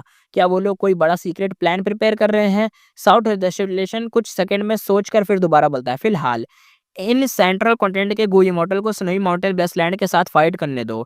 हमारा मेन फोकस उन बड़े ग्रुप्स पे होना चाहिए। जब तक वो अपीयर नहीं होते हम बस साइड से ऑब्जर्व करेंगे। या हुआंग कहता है ओके और डाउटफुली वो सर हिला देता है बस। पर अंदर ही अंदर वो सोच रहा था कि लॉर्ड साउथ डेसोलेशन को स्नोई माउंटेन वेस्टलैंड के अंदर की इतनी डिटेल्स कैसे पता। ये लक सप्रेशन हेवनली पैलेस का स्किल नहीं लगता। क्या हमारी साइड में कोई इनसाइडर है जो वहां की इंफॉर्मेशन यहाँ पे दे रहा है। सीन यहाँ पे शिफ्ट होता है, हमें दिखा जाता है ईस्टर्न सी। फेंग युआन अपने स्वॉर्ड ड्रैगन फॉर्म में था। हर ब्रेथ के साथ व्हाइट स्वॉर्ड लाइट निकल रही थी जो सीधा सुपर गू फॉर्मेशन पे पड़ रही थी। फॉर्मेशन हिल तो रहा था लेकिन टूट नहीं रहा था। फेंग युआन सोचते हुए कहता है समथिंग इज ऑफ। यिंग वुशी और उसके लोग स्टूपिड नहीं है। उनका इमोर्टल एसेंस मेरे से ज्यादा है फिर भी वो फाइट अवॉइड नहीं कर रहे। क्या कोई हिडन प्लान चल रहा है। उसके माइंड में नॉन स्टॉप थॉट चल रहे थे। शायद वो जानते थे कि मेरे पास अपर एस्टीम हेवनली ईगल है या फिर कोई पूरा फॉर्मेशन या एक ट्रैप या कोई काउंटर करने का कोई प्लान कुछ तो है इनके पास। एक मोमेंट में फेंग युआन ने अटैक स्टॉप किया और सीधा सी के अंदर डाइव कर गया। अंडर वाटर उसने अपना इमोर्टल किलर मूव यूज करा क्यूआई लक सेंसेशन। थोड़ी देर बाद उसने फील किया कि हाँ सब लोग फॉर्मेशन के अंदर ही हैं। लगता है मैं ओवर थिंक कर रहा हूँ। फिर उसने फिर से अटैक स्टार्ट करा लेकिन ध्यान दिया कि फॉर्मेशन सिर्फ डिफेंड कर रहा है, कोई मूवमेंट नहीं है, कोई काउंटर अटैक नहीं है। अब फेंग युआन ने सोचा ये लोग कुछ बड़ा कर रहे हैं। उन्हें एक सेफ इन्वायरमेंट चाहिए, मुझे उनका प्लान तोड़ना होगा। उसने डिसाइड किया कि टाइम आ गया है अपना ट्रम्प कार्ड यूज करने का। अचानक एक ड्रैगन रोर पूरे सी में घूम उठा। Asian battle formation, omni directional travel. Scene cut होता है, यिंग वुशी का विजन ब्लर होता है। नेक्स्ट सेकंड वो अपने ग्रुप के साथ ईस्टर्न सी के रीजनल वॉल के सामने होता है। ये blue wall haven and earth को कनेक्ट करती थी। मैसिव और बाउंडलेस थी, एक जाइंट स्क्रीन जैसी थी। बाइनिमिंग अलर्ट था, कहता है फॉर्मेशन ब्रेक हो गया। हाई लाउलन कहता है सो फास्ट। वो कंपेयर करती है जब वो खुद फेंगयुआ मतलब सॉरी फेंग गई थी और जब फेंगयुआन ने कितनी जल्दी ब्रेक कर दिया था, टेरिफाइंग पावर थी। हाई लाउलान कहती है क्या उसने अपर एक्सट्रीम हेवनली ईगल यूज किया। बाइने में कहते हैं नो। तो फेंगयुआन ने फॉर्मेशन डिस्ट्रॉय किया पर अंदर कोई नहीं मिला, सारे गोवाम खुद ही ब्लास्ट हो गए थे। यानी उस बंदे ने यहाँ फॉर्मेशन कंप्लीट करके मतलब सॉरी फॉर्मेशन के अंदर ही अंदर कुछ यूज करा जिससे वो लोग शिफ्ट होकर गायब हो गए। कहाँ पहुंच गए, रीजनल वॉल के ठीक सामने। और यहाँ पे फेंगयुआन ने अपना खतरनाक अटैक यूज करा और ये फेंगयुआन सीधा घुस गया फॉर्मेशन के अंदर। तो उसने पूछा बाइनिमिंग से कि ऐसा कुछ हुआ था क्या, ईगल यूज करा उसने। तो उसने मना कर दिया। देख रहे हो कितनी खतरनाक चीज यूज हुई यहाँ पे। उसने तो एक खतरनाक मूव यूज करा जिससे वो टेलीपोर्ट ही हो गए, जिसका नाम था ओमनी डायरेक्शनल ट्रैवल, जिससे वो इधर से उधर पहुंच गया था। अब आगे देखते हैं। फेंगयुआन ने फॉर्मेशन डिस्ट्रॉय किया पर अंदर कोई मिला नहीं, सारे गुवम ब्लास्ट। लेकिन यंग वुशी और उसकी टीम ने पूरी फाइट का विजुअल देख लिया था और ये इन्फॉर्मेशन एक तरीके से प्राइसलेस थी। वो इमॉर्टल बैटल में इन्फॉर्मेशन ही सबसे बड़ा वेपन होता है। यंग वुशी कहता है फेंगयुआन ने एक नया किलर मूव बनाया है, रिसेंटली क्रिएट किया होगा। बाइनिमिंग कहता है या कहती है मान लो, और वो इंसेनली पावरफुल भी है, बहुत पावरफुल है। अगर हम सब मिलके भी फाइट करें तो कुछ ब्रेथ्स में ही सारे के सारे मर जाएंगे। हाई लाउलान कहती है व्हाट, इतनी शॉक में इवन शीनू जो हमेशा शांत रहता था वो भी थोड़ा सा स्कैर्ड दिख रहा था। यंग विशी का प्लान काम तो कर गया, वो लोग वहां से टेलीपोर्ट होके बच तो गए पर अब उन्हें रीजनल वॉल क्रॉस करनी थी और ये डेंजरस था क्योंकि वहां कोई भी किलर मूव यूज करना इमॉर्टल प्राइमेसी को शेक कर देता था। सबसे बड़ी प्रॉब्लम ये थी कि फेंगयुआन का souvenir immortal body freely regional wall के अंदर क्रॉस कर सकता है बिना किसी रेस्ट्रिक्शंस के, और यंग विशी ये बात अच्छे से जानता था। यानी भाई की इस बात की फट रही है कि मान लो अभी तो ये फेंगयुआन से बहुत दूर है रीजनल वॉल के सामने, लेकिन अगर ये रीजनल वॉल के अंदर घुसे, वहां पे इधर से उधर घूमे, पार करने की कोशिश करी, लेकिन फेंगयुआन इनका पीछा करके यहाँ पे आया, तो भाई वो तो अंदर इनको मार देगा क्योंकि भाई उसको तो कोई रेस्ट्रिक्शंस फील नहीं होगी, वो तो अटैक पे अटैक पेलेगा इनके ऊपर। यिंगवुशी सोचते हुए एकदम पसीने में कहता है जल्दी सोचना पड़ेगा, सुपर गु फॉर्मेशन टूट चुकी है।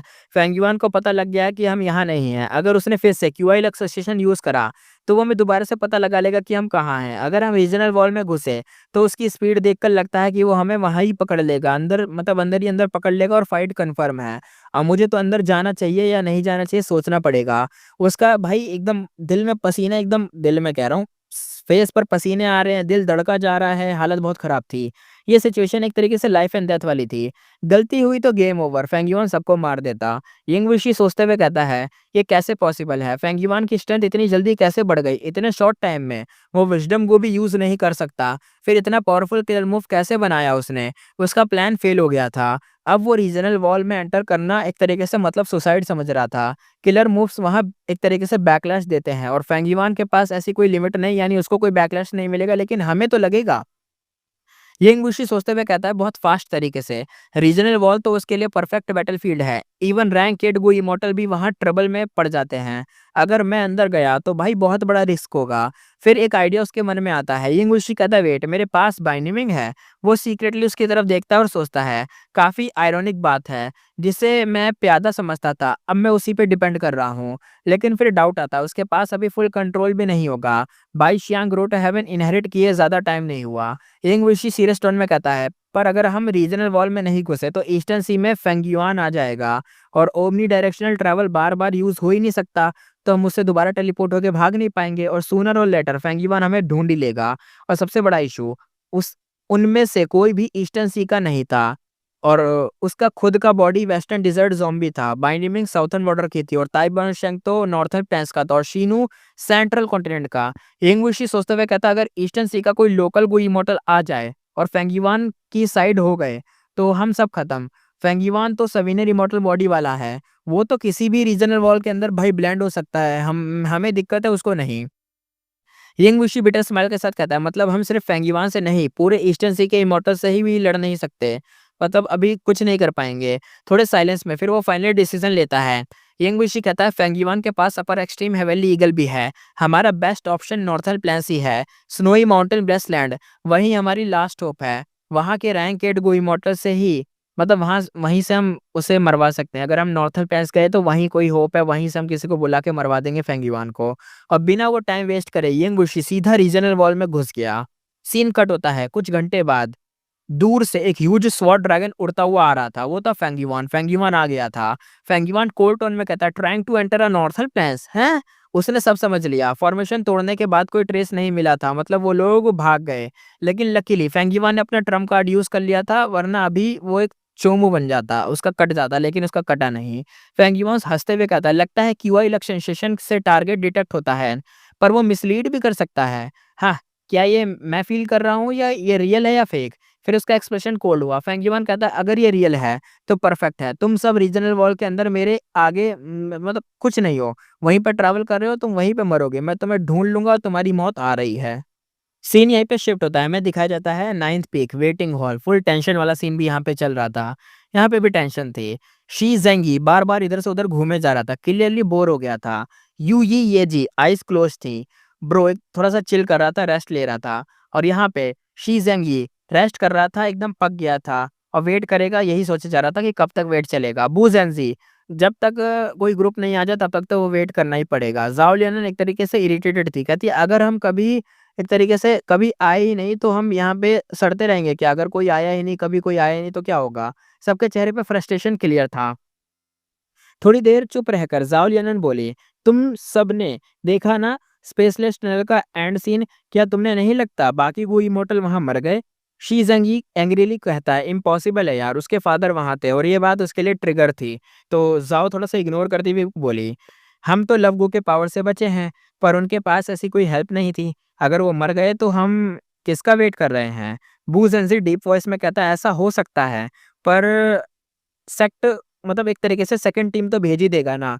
ज़ाओ कहती है अगर वो टीम एक तरीके से पहुंचेगी कैसे? टनल फिर यूज़ कर पाएँगे क्या? तुम लोग जानते हो ना कितना डेंजरस है वो। बूज़ेंसी सीरियस टोन में कहता है ज़ाओ, तुम स्पिरिट एफिनिटी हाउस की फेरी हो, सेक्ट पे ट्रस्ट नहीं करोगी तो किस पे ट्रस्ट करोगी? ज़ाओ कहती है ट्रस्ट से तो कुछ नहीं होता, जब तक हेल्प आएगी तब तक तो माहोंगिन मर गया होगा, फिर क्या करें? उसकी आईज़ एक तरीके से मॉइस्ट हो गई थी, एकदम भाई वो हो रहा था, क्या कहते हैं, रोने जैसी शक्ल बना ली थी। एकदम ब्रोकन हो गई थी। ज़ाओ कहती है मैं खुद उसके इतना क्लोज़ थी, पर सिर्फ़ वेट कर रही हूँ, अगर शू हू के हाथ से वो मर गया, तो मैं खुद को कभी माफ़ नहीं कर पाऊँगी। बू ज़ेंजी एंग्री होते हुए कहता है अकेले जाके क्या कर लोगी भाई? एंड में शूहू से ही तो लड़ना पड़ेगा ना। ज़ाओ डिटरमाइंड थी, पहले दूसरे स्नोई पीक लॉर्ड को तो हटा देते हैं ना, रैंक 8 हम पर अटैक नहीं कर सकते, फॉर्मेशन के अंदर है, ये बेस्ट चांस है कि हम बाकियों को हरा दें। बू ज़ेंजी फ्यूरियस था, कहता है ये फॉर्मेशन हमारी पावर कम करता है, उनकी पावर बढ़ा देता है। अगर हम बाहर निकले तो अलग-अलग पीक पर टेलीपोर्ट हो जाएँगे। तुम लोग सोलो फाइट कर पाओगे क्या? सब साइलेंट हो गए। उसके पास एक तरीके से वैलिड पॉइंट था बूजेंजी का, तो कोई बोला ही नहीं।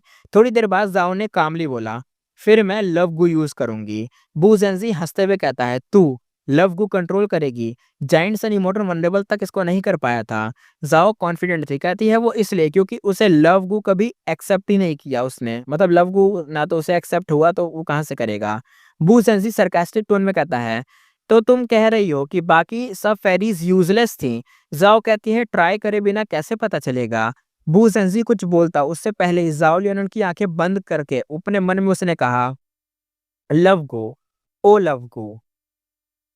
फिर से वो दोबारा कहती है, लव गो, ओ लव गो। ज़ाओ लियनन अपने मन के अंदर, अपने दिल के अंदर प्रे कर रही थी। कहती है please show your might, take द 5 of us another snowy peak. Love go बिल्कुल मूव नहीं कर रहा था, जैसे डेड हो गया हो। ज़ाओ लियनन ने हिम्मत नहीं हारी, वो अपने हर्ट में कंटिन्यू करती रही, प्रे करती रही, बैक करती रही। बू सेंसी नोटिस करता है ज़ाओ लियनन को। वो एक एक तरीके से स्टिलनेस देखकर एकदम भाई स्पीक करने ही वाला था, लेकिन तभी यानी बोलने ही वाला था कि अरे कुछ नहीं होगा, लेकिन तभी लव गू का ऑरा ज़ाओ लियन की बॉडी से उठा और साथ ही ब्राइट रेडियंस पूरे ज़ाओ लियन को कवर कर गया। बाकी 4 इमॉर्टल्स शॉक में थे, बाकी सबकी आंखें एकदम वाइडली ओपन थी। फिक्स स्टेयर था, सारे एकदम देखे जा रहे थे ज़ाओ लियन को। मू लैंगलियान कहता लगता है ये जैसे स्पेसलेस टनल से स्नोई माउंटेन ब्रेसलैंड में आए थे। ये ऑरा लाइट वही है, यानी दोबारा दोबारा ये होने वाला है। शी ज़ेंगी कहता है कंटिन्यू, रुकना मत। नेक्स्ट मोमेंट लाइट इस ज़ाओ लियन के अराउंड मूव कर रही थी, अपनी मर्जी से एक्ट कर रही थी और बाकी 4 इमॉर्टल पू की तरफ स्प्रेड हो गई। शी ज़ेंगी होपफुली कहता है ऐसे ऐसे हम चार्ज करके दूसरे स्नोई पीक तक जा सकते हैं। शायद शायद ये डायरेक्टली हमें स्नोई माउंटेन ब्लेसलैंड से बाहर भी ले जा दे। बू ज़ेंजी थोड़ा-सा अपने माउथ एकदम भाई शॉक में कहता है, एकदम शॉक्ड हो गया था क्योंकि भाई ने पहले बोला था तू कंट्रोल करेगी क्या लव गू को, रैंक 9 का चीज़, मतलब एक वल्नरेबल नहीं कर पाया तू करेगी। एक मॉर्टल, क्योंकि ये मॉर्टल ही मानेंगे ना, अब भले ये रैंक 6 हो गई लेकिन ये क्लैन की वजह से रैंक 6 हुई थी और एक मतलब पैंथम प्राइमेसी है इसके पास इसलिए, यानी है तो एक मॉर्टल ही, तो वही सोच रहा था कि मॉर्टल कंट्रोल करेगी, हल्के में ले रहा था। लेकिन भाई की तो भाई उसकी आँखें खुली रह गईं। कहता है लव गू कंट्रोल नहीं होता, ये हिस्ट्री से क्लियर है। जायंट सन इमॉर्टल वल्नरेबल भी हेल्पलेस था, बट क्यों why is the love gu so obedient to Zhao Lian's hands, और could be it Zhao Lian in the strongest fairy in the spirit affinity house history, क्या वो सबसे strong थी जितनी भी आज तक फेरीज आई है स्पिरिट एफिनिटी हाउस के अंदर, क्या वो सबसे स्ट्रॉन्ग वही है। लेकिन इन चोमों को ये नहीं पता कि वो प्यार की ताकत है भाई, स्ट्रेंथ की नहीं है ये ताकत। No, maybe it's a her status, वो एक अदरवर्ल्डली डीमन है। मे बी डीमंस और लव एक दूसरे को कॉम्प्लीमेंट करते हो। अदर कंट्रोल नहीं कर पाए, पर अदरवर्ल्डली डीमन शायद एक्सेप्शनल हो, वो कर सकता हो। बू ज़ेंजी के माइंड में काउंटलेस थॉट आ रहे थे, वो वेव कर रहे थे, तभी स्पेस बिहाइंड हिम मतलब फटने लग गया। स्पेस जो उसके पीछे था हिल गया, एकदम क्रश हो गया। ब्लैक होल ने उन्हें भाई अनइमेजिनेबल सक्शन फोर्स से एकदम रिलीज करा। बू ज़ेंजी फोर्सफुली अंदर घिसा, बाहर निकला। रैंक 7 को इमॉर्टल जैसे बू ज़ेंजी कुछ नहीं कर पाया उस चीज के सामने, आराम से खींचा चला गया, फिर एकदम खिचरा बाहर आ रहा, खिचरा अंदर बाहर ऐसे डिसअपीयर हो गया। साथ ही यही हुआ बाकी गो इमॉर्टल के साथ और कुछ ही ब्लिंक में ये सारे के सारे जितने भी ये हॉल के अंदर थे, पांचों लोग या 4 लोग सारे के सारे गायब हो गए। हॉल एकदम साइलेंट। बू ज़ेंजी शॉक में दूसरी जगह ग्राउंड पे एकदम भाई पड़ा, नीचे ही कूद एकदम गिरा था जाके। तो वो कहता है we have left 9th snowy peak, यानी हम निकल गए। ये हॉल भी लार्ज था लेकिन प्रीवियस हॉल से डिफरेंट था। पहले हॉल एक तरीके से डेकोरेटेड और एक फेमिनी वाली वाइब दे रहा था, मैजेस्टिक और ग्रैंड था, लेकिन ये वाला मस्कुलिन वाइब दे रहा था, एकदम कोई लौंडे वाला होगा। बू ज़ेंजी सोचते हुए कहता है which snowy peak is this. थोड़ी देर बाद एक्सप्रेशन सडनली चेंज हुआ और वो चिल्लाया। बू ज़ेंजी कहता है डैम इट। वो रियलाइज करता है कि वो हॉल में अकेला है, बाकी 4 गो इमॉर्टल कहीं नहीं। बू ज़ेंजी एकदम भाई कहता है लुक्स लाइक अ ओवरथिंकिंग किया, यानी उसने सोचा कि शायद लव गू उसे ले आएगा सबको साथ में, लेकिन ये शायद ओवरथिंक था। Zhao Lian may be otherworldly demon है, पर लव गू कंट्रोल कैसे करेगी। लव गू अभी भी एक तरीके से अनरिलायबल है, काउंटलेस एबिलिटीज हैं, बट कब एक्ट करेगा और कौन जाने इस बात को। बू ज़ेंजी सोचता है और थोड़ा-सा वरीड भी था कि मुझे यहाँ भेजा गया, बाकी कहाँ हैं? अगर साथ होते तो ज़ाओ लियनन भी थोड़ी सेफ होती, पर अगर अलोन है तो। उसी टाइम एक इंकी ब्लैक शैडो ग्राउंड से भाई निकला और साइलेंट अटैक करता है। बू ज़ेंजी का इंस्टिंक्ट अलर्ट था क्योंकि वो जंप बैक करके डॉज कर गया। शैडो एक्सट्रीमली फास्ट था। एक सांस के अंदर ही बू ज़ेंजी की जो फीट था उसकी तरफ ही बैक वहीं पे आया जहाँ पे वो आ रहा था, यानी ये जो शैडो वाली चीज़ थी या शैडो वाला अटैक था, शैडो वाला बंदा था स्नोई पीक का, जो भी था पीछा कर रहा था शैडो के ज़रिए।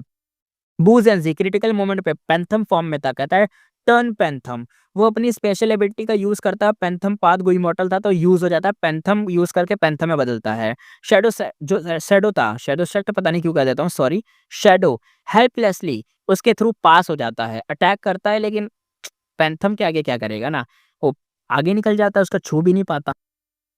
आगे सीन देखते हैं, क्लैप क्लैप आवाज़ आती है, एक सीरीज़ ऑफ क्लैप्स सुनाई दिया। गो इमॉर्टल कहता है मतलब ये क्या पैंथम पार्ट? अब ये शायद एनिमी वाला गो इमॉर्टल होगा, वो कह रहा था कि क्या पैंथम पाथ? एक गो इमॉर्टल अपीयर हुआ, टॉल, वेल बिल्ड था, बियर्ड एकदम थी फेस पर, आईज़ पूरी ब्लैक थी, व्हाइट कलर था और एकदम खतरनाक लग रहा था। स्किन एकदम ब्लैक क्लॉक जैसी टाइप की थी, यानी थोड़ी बहुत ब्लैक ब्लैक टाइप की थी। बू ज़ेंजी के पुपिल्स थोड़े से श्रिंक हुए, जैसे उसने रिकॉग्नाइज़ किया कि सेंट्रल कंटेंट के गो इमॉर्टल को महांगिन सेव करना, मतलब वो लोग सेव करने आ रहे हैं, तो स्नोई माउंटेन बेस्टलैंड की इन्फो कैसे मिस कर सकते हैं?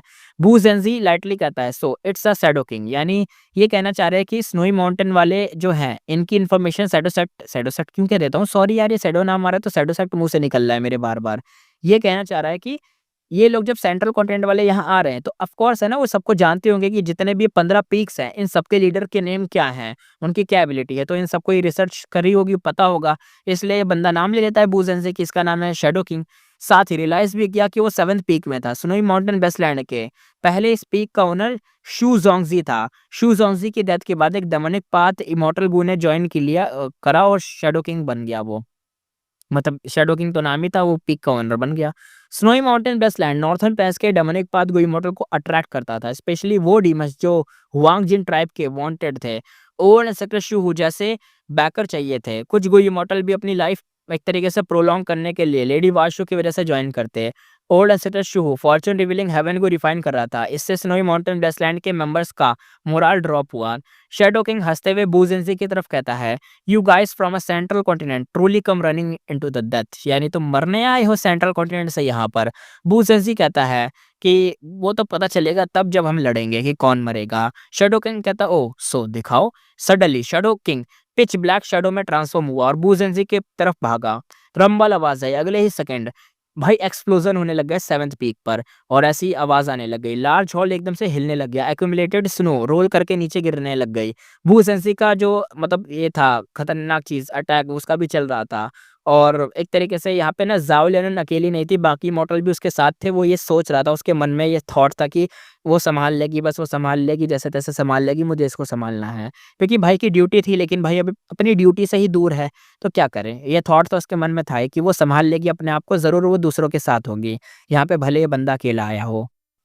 उनकी फाइट वहाँ चल रही थी 7th पीक पर, लेकिन यहाँ पे 12th पीक का सीन दिखाया जाता है। 12th पीक पर भी 2 लोग टपके थे।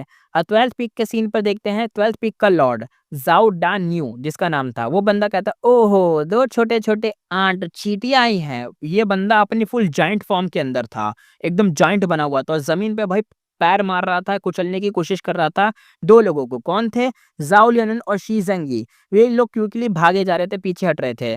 ज़ाओ तो एकदम डरी हुई थी, शी ज़ेंगी भी डरा हुआ था, ग्राउंड पे रोल कर रहा था, डॉज कर रहा था। शी ज़ेंगी कहता है डैम इट, टेक दिस, और भाई वो अपना भाई एक मूव यूज़ करता है और हर फ्लिक में क्रिम्सन स्वॉर्ड लाइट निकलती है और ज़ाओ डानी उसके ऊपर उसकी बॉडी पे लगती है और उसकी बॉडी के अंदर होल बनाती है। ज़ाओ लियन कहती है सो पावरफुल। शी ज़ेंगी कहता है this is my vital immortal gu का पावर, यानी उसका वाइटल इमॉर्टल गू का पावरफुल स्वॉर्ड टंगू जिसका नाम था। ज़ाओ लियन कहती है कि तुम स्वॉर्ड पाथ के हो क्या? शी ज़ेंगी कहता है नहीं, मैं तो इन्फॉर्मेशन पाथ का हूँ, ये तो मेरा सेकंड पाथ होता है ना, डबल पाथ कल्टीवेट करने में, उसमें था ये। शी ज़ेंगी प्राउड टोन में कहता है कि बस मैं इविल्स को हराने के लिए कुछ भी करूँगा। ज़ाओ डिन्यू एकदम चिल्लाता है, जायंट क्यूआई एक्सप्लोड करता है और एयर में एकदम भाई वो वेव्स निकलती हैं। शी नो ज़ाओ लियन अपना इमॉर्टल किलर मूव यूज़ करता है डिफेंड करने के लिए। एयर वेव दोनों को बड़ा डैमेज देती हैं, ब्लड बोन्स सब एकदम हिल जाती है, एकदम भाई दोनों की हालत टट्टी जैसी हो जाती है। तभी ये जो लॉर्ड था ज़ाओ डान्यू, वो कहता है ये मेरा राइजिंग हेवन बुल क्यूआई है, फील करो। ज़ाओ डान्यू बूस्ट करता है अपनी बैटल पावर को और एक अपर हैंड मारता है और ऊपर जाके अटैक करने लग जाता है ये क्यूआई जो भी पावर है उससे, और ये एडवांटेज में था, सीधी सी बात है। ज़ाओ डान्यू जंप करके शी को एकदम प्रेस करने की कोशिश करता है और एक ह्यूज क्रैश होता है। ज़ाओ लियन कहते हैं शी बच, वो शॉक में थी, पर शी भाई अनएक्सपेक्टेडली पुश करके ज़ाओ डान्यू को उठा के दूर फेंक देता है और ये देखकर शॉक्ड हो जाती है अपनी ही ज़ाओ लियन। शी ज़ेंगी कहता है ब्लड मुंह से थूकते हुए, this is the my power for justice. जाओ डोन्यू फिर से रश करता है स्पीड में, और इस बार और फास्ट था। शी जंग कहता है फील माई जस्टिस, और दोनों हैंड को कोलाइड करता है, एक हैवी हिट मारता है। शी जंग एकदम भाई फिर से ब्लड हर तरफ फैल जाता है एकदम भाई, हालत खराब हो जाती है भाई की, सीधी से बोले तो। जाओ डोन्यू रेडी था इस फेटल ब्लो के लिए, एक ब्राइट सिल्वर चेन बाइंड कर देती है उसको, और जाओ लियाओनुन कहती है चेन के दूसरे एंड पर, और वो ऐसे कुछ इमोटोरियर मूव यूज कर रही थी जिससे वो बना के इस पे अटैक करके प्रेशर डाल सके। चेन से इसको बांधा था तो इसीलिए। चेन से किसको बांध रखा है भाई, शी जंगी ने चेन का यूज करा है, ये मत सोचना कि जाओ लियोन को चेन से बांध रखा है। जाओ लियोन यहाँ पे अपना इमोटो किलर मूव प्रिपेयर कर रही है अटैक करने के लिए इस 12th पीक के लीडर के ऊपर। तो आगे देखते हैं, शी जंगी अपना थोड़ा बहुत रिकवर कर रहा था और एक्टिवेट करता है अपना इमोटो killer move fly flocking silver chain, और भाई मुंह से अभी भी ब्लड थूके जा रहा है लेकिन थैंकफुली अटैक तो कर रहा था। ज़ाओ लियन कहती है डोंट स्पीक, बस जैसे-तैसे सँभालो, तुम अभी भी खून बहा रहे हो अपना बहुत ज़्यादा। शी ज़ेंग ये कहता है हा, हा, हा, डोंट गेट इट, मतलब टेंशन मत लो, ये जल्दी ही हील हो जाएगा, और चिल्लाता है और अपना अटैक करता है। ज़ाओ डान्यू एकदम चिल्लाता है, कहता है लिटिल गर्ल, तू बहुत ज़्यादा मुझे परेशान कर रही है, अभी ये चेन टूटी तो सबसे पहले तू मरेगी। ज़ाओ डान्यू एकदम भाई हँसता है और एक्टिवेट करता है अपना राइजिंग हेवन बुल क्यूआई। ह्यूज एक्सप्लोजन होता है, हॉल पूरा शेक होने लग जाता है, सीलिंग एकदम भाई हिलने लग जाती है, क्लैंग क्लैंग आवाज आती है। जो सिल्वर चेन थी भाई वो आपस में एकदम टकरा रही थी, एकदम हिले जा रही थी, एकदम खन खन खन आवाज आ रही थी, एकदम स्पार्कल निकल लेते जैसे पता नहीं कोई लोहे को काट रहा हो, हर तरफ भाई अंगारे निकल रही थी। जाओ डाउन एकदम फ्री हो गया और एयर में हिट करा जाओ लियन को, शी जंगयू को, दोनों को एक थप्पड़ में सुला दिया, दोनों जमीन पे टकरा के नीचे गिर गए। शी जंगी कहता है डैम इट, और वो दोबारा खड़े होने की कोशिश करता है लेकिन पता चलता है बॉडी के अंदर कुछ बचा ही नहीं है, सब तो टूट चुका है। जाओ लियन भाई एकदम भाई फुल इंजरीज में थी, शीनू भी एकदम इंजरीज में था, शी जंगी भी एकदम इंजरीज में था। यहाँ पे लाइफ लॉकिंग सिल्वर चेन, उसको बैकलैश भी मिला था क्योंकि सिल्वर चेन तोड़ दी थी भाई उस बंदे ने, 12th पीक के लीडर ने, इसलिए अंदर से भी बहुत डैमेज हो गया था, बच्चा खुचा सब डैमेज हो गया था, एकदम डेथ के करीब थे। और यहाँ पे ना वो सोच रही थी कि लवगू उसे बचा लेगा, लेकिन वो एक्टिवेट ही नहीं हुआ, और बिना एक्टिवेट करे कोई सोल्यूशन यहाँ पे था नहीं। जाओ लियोन के मन में बस एक ही थॉट था, ये एकदम मरने को हो रही थी क्योंकि अगला अटैक हुआ तो यहाँ पे शी जंगी मर जाएगा, साथ में जाओ लियोन भी मर जाएगी। तो वो सोचती है क्या यही डेथ है, क्या यही मेरी मौत है, और यही मेरा सबसे बड़ा फेलियर है कि मैं कुछ नहीं कर पाई, मैं बस एक साइड कैरेक्टर बन के रह गई। तो वो कहती है just let me go, then I won't feel this, मतलब ये थकावट मैं और नहीं फील कर पाऊंगी, और नहीं सहना मुझे और पेन, बस यही मेरा एंड है, और मैं कुछ नहीं कर पाई, ये उसके मन में था, यानी गिव अप भी कर दिया था इस लोंडिया ने। लेकिन ये शायद भूल रही है कि इसके पास लव गो है। मानता हूँ अभी तक एक्टिवेट नहीं हुआ, इसको एक थप्पड़ पड़ गया है, जमीन पे बिखरी पड़ी है, इसका साथी भी मरण को हो रहा है, पूरा वो खत्म है, और अगला अटैक हुआ तो ये दोनों मर जाएंगे। इसको ये नहीं पता, लेकिन ये तो है ना कि लव वो है, मरने तो नहीं देगा वो, लगता तो ये ना मरने दे। आगे देखते हैं, इसी सीन के बीच जाओ लियून सोच रही थी, जैसे ही वो ये सोच रही थी अचानक अंधेरे से एक आवाज आई, वॉइस कहती है जाओ लियानुन, जाओ लियानुन। जाओ लियानुन कहती है कौन है ये, कौन मुझे बुला रहा है, मैंने अपना नाम सुना अभी। जाओ लियानुन दोबारा कहती है क्यों क्यों मुझे ये आवाज इतनी फेमिलियर लग रही है, हाँ याद आया, क्या ये मेरी ही आवाज नहीं है जब मैंने अपनी आवाज खोई थी। जाओ लियानुन को ना अचानक पास्ट का एक सीन याद आ गया था, वो टाइम था इंपीरियल कोर्ट कॉन्टेस्ट का। जाओ लियोन के पापा मर गए थे और उसे पॉलिटिकल चिप समझ के अरेंज मैरिज के लिए ट्रीट किया जा रहा था, लेकिन उसने अपनी किस्मत को माँ होग्युन पे डिपेंड करके चैलेंज किया। कुछ ही टाइम में वो अमीर यंग मिस में, मतलब मिस से ऑर्फन बन गई थी, और ओके तो अकेली पड़ गई थी, ऑर्फन बन गई थी। माँ होग्युन कहती है, मतलब कहता है एक दिन माँ होंगिन उसे एक वैली ले गया। माँ होंगिन यहाँ पे कहता है देखो मैंने तुम्हारे लिए एक अच्छा प्लेस ढूंढ लिया। माँ होंगिन यहाँ पे बहुत खुश नजर आ रहा था, बहुत ज्यादा।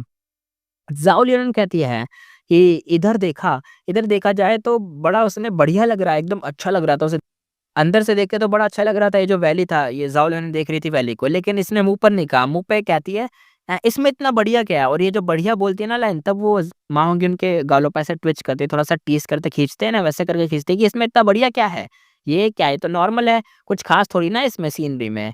माँ होंगी कहता क्या बोल रही हो, और उसने आंखें एकदम फैला ली। वैली नॉर्थन प्लेस में बहुत ही रेयर होते हैं, सुनो मैं सिखाता हूँ, अपना नाम वैली को चिल्लाकर कहो और वैली तुम्हें रिप्लाई करेगी।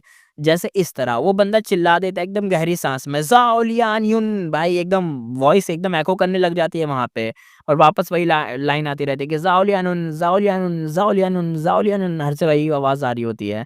और ज़ाओ लियानुन ने आँखें घुमाई।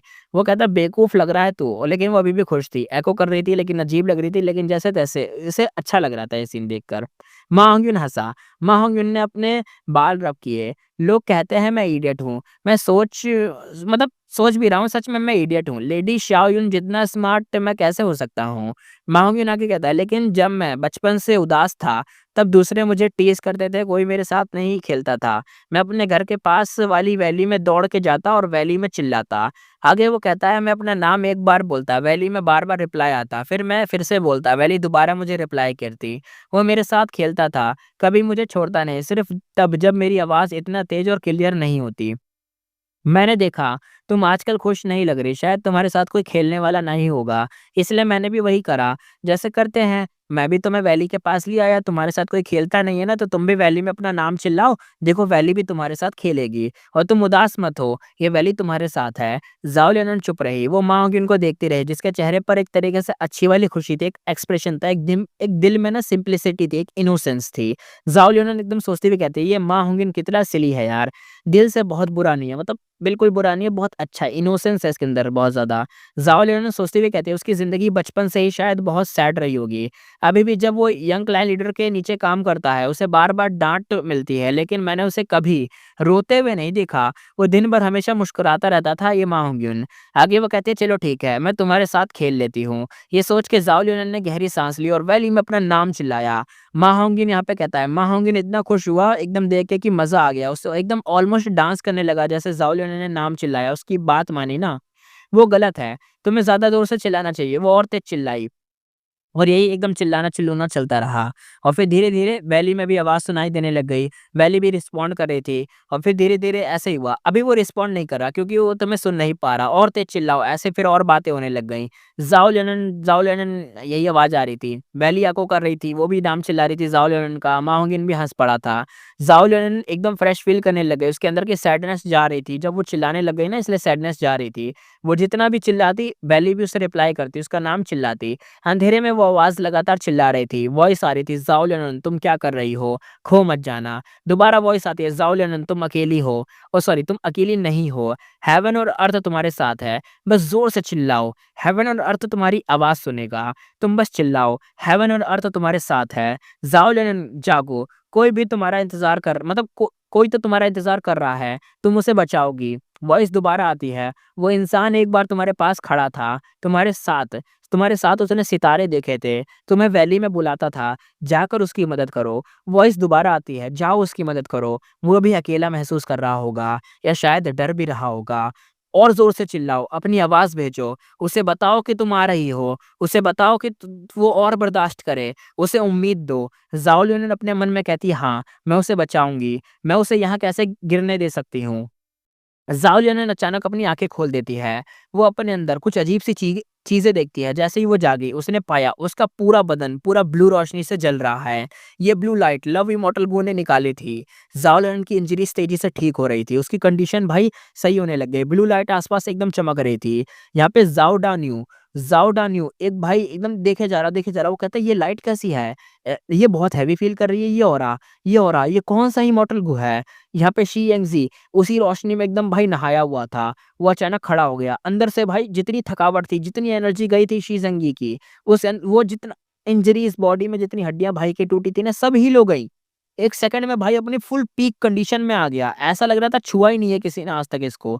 ऐसा एकदम ठीक हो गया। शी ज़ंगी कहता है शुक्रिया ज़ाओ लियनन, अब ये मेरे हाथ पे छोड़ दे मैं दिखाता हूँ। शी ज़ंगी ने अपना कहा कि अब तेरी हालत तो बुरी होने वाली है। उसने अपना यूज़ करा सबसे खतरनाक move feast of justice. Shi Zengi ज़ोर से चिल्लाया और अटैक कर दिया अपना इमॉर्टल किलर मूव यूज़ करके। उसके बदन से जायंट फीस्ट की लाइट ऑरा निकलने लग गई और ज़ाओ डन यू की तरफ अटैक कर दिया। बूम आवाज़ आई और भाई बिजली जैसी गरजी थी यार, जो अटैक इतना खतरनाक था। भाई ने डिफेंस यूज़ करा लेकिन डिफेंस भी काम नहीं कर पाया 12th पीक के एल्डर का। और वही ठंडर की आवाज़ के साथ ना जो ज़ाओ डान्यू था 12th पीक का एल्डर, भाई उसका सब टूट-फूट गया, खून-वून निकल गया, हालत ख़राब हो गई। ज़ाओ डान्यू एकदम वीक वॉइस में कहता है मैं। उसकी आँखों से चमक धीरे-धीरे ख़त्म हो गई, भाई गिर चुका था और शायद मर भी गया। और उसी के साथ बॉडी ज़मीन पे गिरी मोशनलेस। कुछ सेकंड बाद उसका बॉडी, सोल और इमॉर्टल एनर्जी सब भाई गायब हो गया, एशेस बन गया, वो ना राख बन जाता है और fate reversing sacrificial refinement formation के अंदर एब्ज़ॉर्ब हो गया। शी ज़ेंगी अपना फ़ीस्ट उठाते हुए कहता, "हाँ, जस्टिस जीत गई।" साइड में खड़े ज़ाओ लिन मुस्कुराई। सीन यहाँ पे चेंज हुआ। Northern plains, licorice regional wall, dragon भाई उसकी जो दहाड़ थी गूंज रही थी। फेंगिवान ड्रैगन फॉर्म में कहता है, यिंगुशी कहाँ भाग रहा है तू? फेंगिवान अब स्वॉर्ड ड्रैगन फॉर्म में था और क्यूआई लक सेंसेशन का यूज करके फाइनली यिंगुशी के पास पहुंच गया था। यिंगुशी उसके 4 साथी तुरंत ही मुड़ गए। चेहरे पर सीरियस एक्सप्रेशन था। यिंगुशी पहले ही कह चुका था कि फेंगिवान उन्हें कैच कर लेगा, इसलिए सब मेंटली रेडी भी थे और पैनिक नहीं हुए, सब बैटल मोड में थे। अब शुरू होने वाला था एक डेंजरस फाइट। स्वॉर्ड ड्रैगन ने गुस्से में एकदम दहाड़ मारी। उसके दांत एकदम भाई लोहे लोहे क्या कह दिया मैंने, आइस स्पाइकल्स होते हैं ना, वो जो एकदम नुकीली सी चीज़ें होती है वैसे थे, भाले जैसे थे, घुस जाने वाले, किलिंग इंटेंट भरा था। फेंगिवा ने बिना कुछ बोले सीधा चार्ज करके किल वाला वर्ड निकाला बस। शीनू आगे बढ़ता है।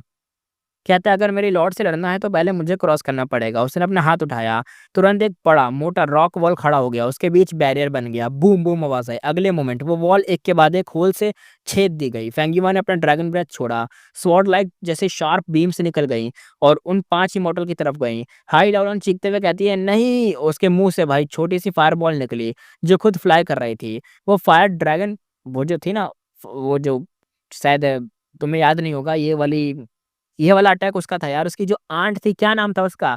ब्लेजिंग हेवन डेमोनिस, हाँ, ये उसके जैसा अटैक था। वो फायर बर्ड वाली ड्रैगन टाइप की थी, वो टकराई, वो ड्रैगन ब्रेथ से टकराई, ये फायर बर्ड जो भी थे ड्रैगन से टकराई, या ड्रैगन मान लो, कुछ भी मान लो, 2 ड्रैगन आपस में टकरा गए ऐसा मान लो। फेंगियोन एकदम हैरान होते हुए कहता है, क्या एंग्री बर्ड? देखा हेवनली, हेवनली कह रहा हूँ, ब्लेजिंग हेवन डेमोनिस का अटैक। उसने तुरंत ही ब्लेजिंग हेवन डेमोनिस याद आई उस बैटल की, जब वो ताइबन शेंग और शार डीमन और शी शू बाइमन से लड़ रहे थे, डेमोनिस को हरा नहीं पाए थे। उसका immortal killer move angry bird Fangyuan के दिमाग में डीपली छप गया था। फिर पर यहाँ पे जो हाई लेवल थी, फायरबर्ड उसका अलग था यहाँ पे। जब उसने अपनी स्ट्रेंथ पाथ इमॉर्टल गू फेंगिवान को दे दी है, तब उसके पास वो पावर सपोर्ट नहीं बचा था, इसलिए उसने ईस्टर्न सी में फायर पाथ को चूज करा था, जो उसकी बॉडी के दावमार्क से मैच नहीं करता था। ब्लेजिंग हेवन डेमोनिस ने गिल्ट में आके हाई लाओलांग को सीक्रेटली अपनी फायर पाथ इनहेरिटेंस दे दी थी। हाई लाओलांग ने पहले इग्नोर किया, पर बाद में किस्मत से, मतलब बढ़िया था, फायर पाथ पे फोकस करने लग गई। उसके बाद उसने खुद से फायर पाथ के दावमार्क तो थे नहीं, पर ब्लेजिंग हेवन डेमोनिस के इमॉर्टल गू तो थे ना, तो उसका यूज़ करा उसने। ये सब ईथियान माउंटेन की बैटल से पहले हुआ था, जब स्पेक्टर सोल ने सवेनियर इमॉर्टल फेटिश को रिफाइन करने के लिए पूरा ज़ॉम्बी अलायंस सैक्रिफाइस कर दिया था। उन सबके इमॉर्टल गो सेफ रखे गए थे और नॉर्थर्न प्लेन्स ज़ॉम्बी अलायंस के गो अब भी डार्क फ्लोइंग जायंट सिटी में छुपे हुए थे। तब सिक्स्थ ईयर ने चुपके से वहां जाके ब्लेजिंग हेवन डेमोनिस के इमॉर्टल को निकाले और यिंग विशी को भेजे। उसने रिफाइन करके हाई लाओलन को दे दिए। अब उसके पास इनहेरिटेंस भी थी और गो भी थे, मतलब वो डेमोनिस की ऑलमोस्ट सब मूव को रेप्लिकेट कर सकी थी। फेंगिवान को ये सब पहले नहीं पता था, पर जैसे ही उसने फायरबर्ड देखा, उसका एक्सप्रेशन थोड़ा सा अब थॉटफुल हो गया। तब तक उसका sword light dragon breath continuously निकल रहा था और ताई बायोशंग ने तुरंत ही एक्शन लेते हुए सबके अराउंड क्लाउड रिंग्स बनाकर प्रोटेक्शन बना दी थी। अब आगे देखते हैं। यहाँ पे ताइबो एंड ने क्लाउड पाथ अडॉप्ट किया था। वो अपने साथियों के साथ क्लाउड रिंग्स बना रहा था। स्ट्रॉन्ग डिफेंस था, पर उसका फेस अभी भी सफ़ेद हो गया था। ऐसा क्यों हुआ? क्योंकि भाई रीजनल वॉल के अंदर इमॉर्टल मूव यूज़ करने पर प्रॉब्लम्स होती हैं बॉडी के अंदर, और उसने करीबन 5 बार इमॉर्टल मूव यूज़ करे थे 5 रिंग बनाने के लिए, जिसकी वजह से भाई को हैवी डैमेज हुआ था। फेंग युआन हँसते हुए कहते हैं, इंटरेस्टिंग। वो ज़िगज़ैग में फ्लाई कर रहा था और ऊपर चला गया। सिचुएशन कंट्रोल में उसने ले ली थी।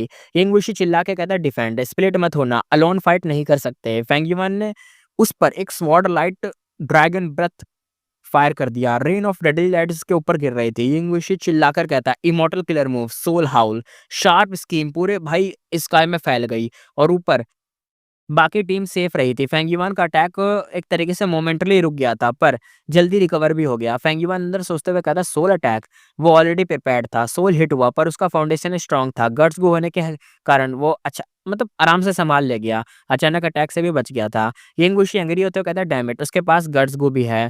फेंगिवान का स्वॉर्ड लाइट रेन तेज गिरने लगा। ग्राउंड पे हर जगह स्वॉर्ड मार्क फैल गए थे। 5 इमॉर्टल प्रेशर में आ गए थे। शीनू फाइनली अपना मूव एक्टिवेट करता है। रंबल सी आवाज आती है। जमीन में एक बड़ा सा अर्थ हैंड उठा और सबके ऊपर प्रोटेक्शन के लिए। उसकी कवर में हाई लाउलन रेडी हो रही थी। उसने अपने फिंगर्स जोड़कर स्काई में एक थ्रस्ट करा। बूम आवाज आई। एक रेड फायर रे निकला तेजी से फेंगिवान की तरफ गया, पर फेंगिवान ने ड्रैगन बॉडी ट्विस्ट करके इजीली डॉज कर लिया।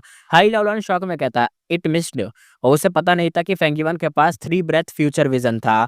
लार्ज अर्थ हैंड ब्रेक हो गया, पर अब सबने अपने किलर मूव डिफेंस बना रखे थे। फेंगयुआन भाई देखते हुए कहता है अब देखते हैं ये मूव कैसे हैंडल करते हैं। उसने एक्टिवेट करा time path year beast summoning. Roar आवाज आई, एक dragon shaped year beast appear हुआ, उसके साथ फाइट ज्वाइन कर ली।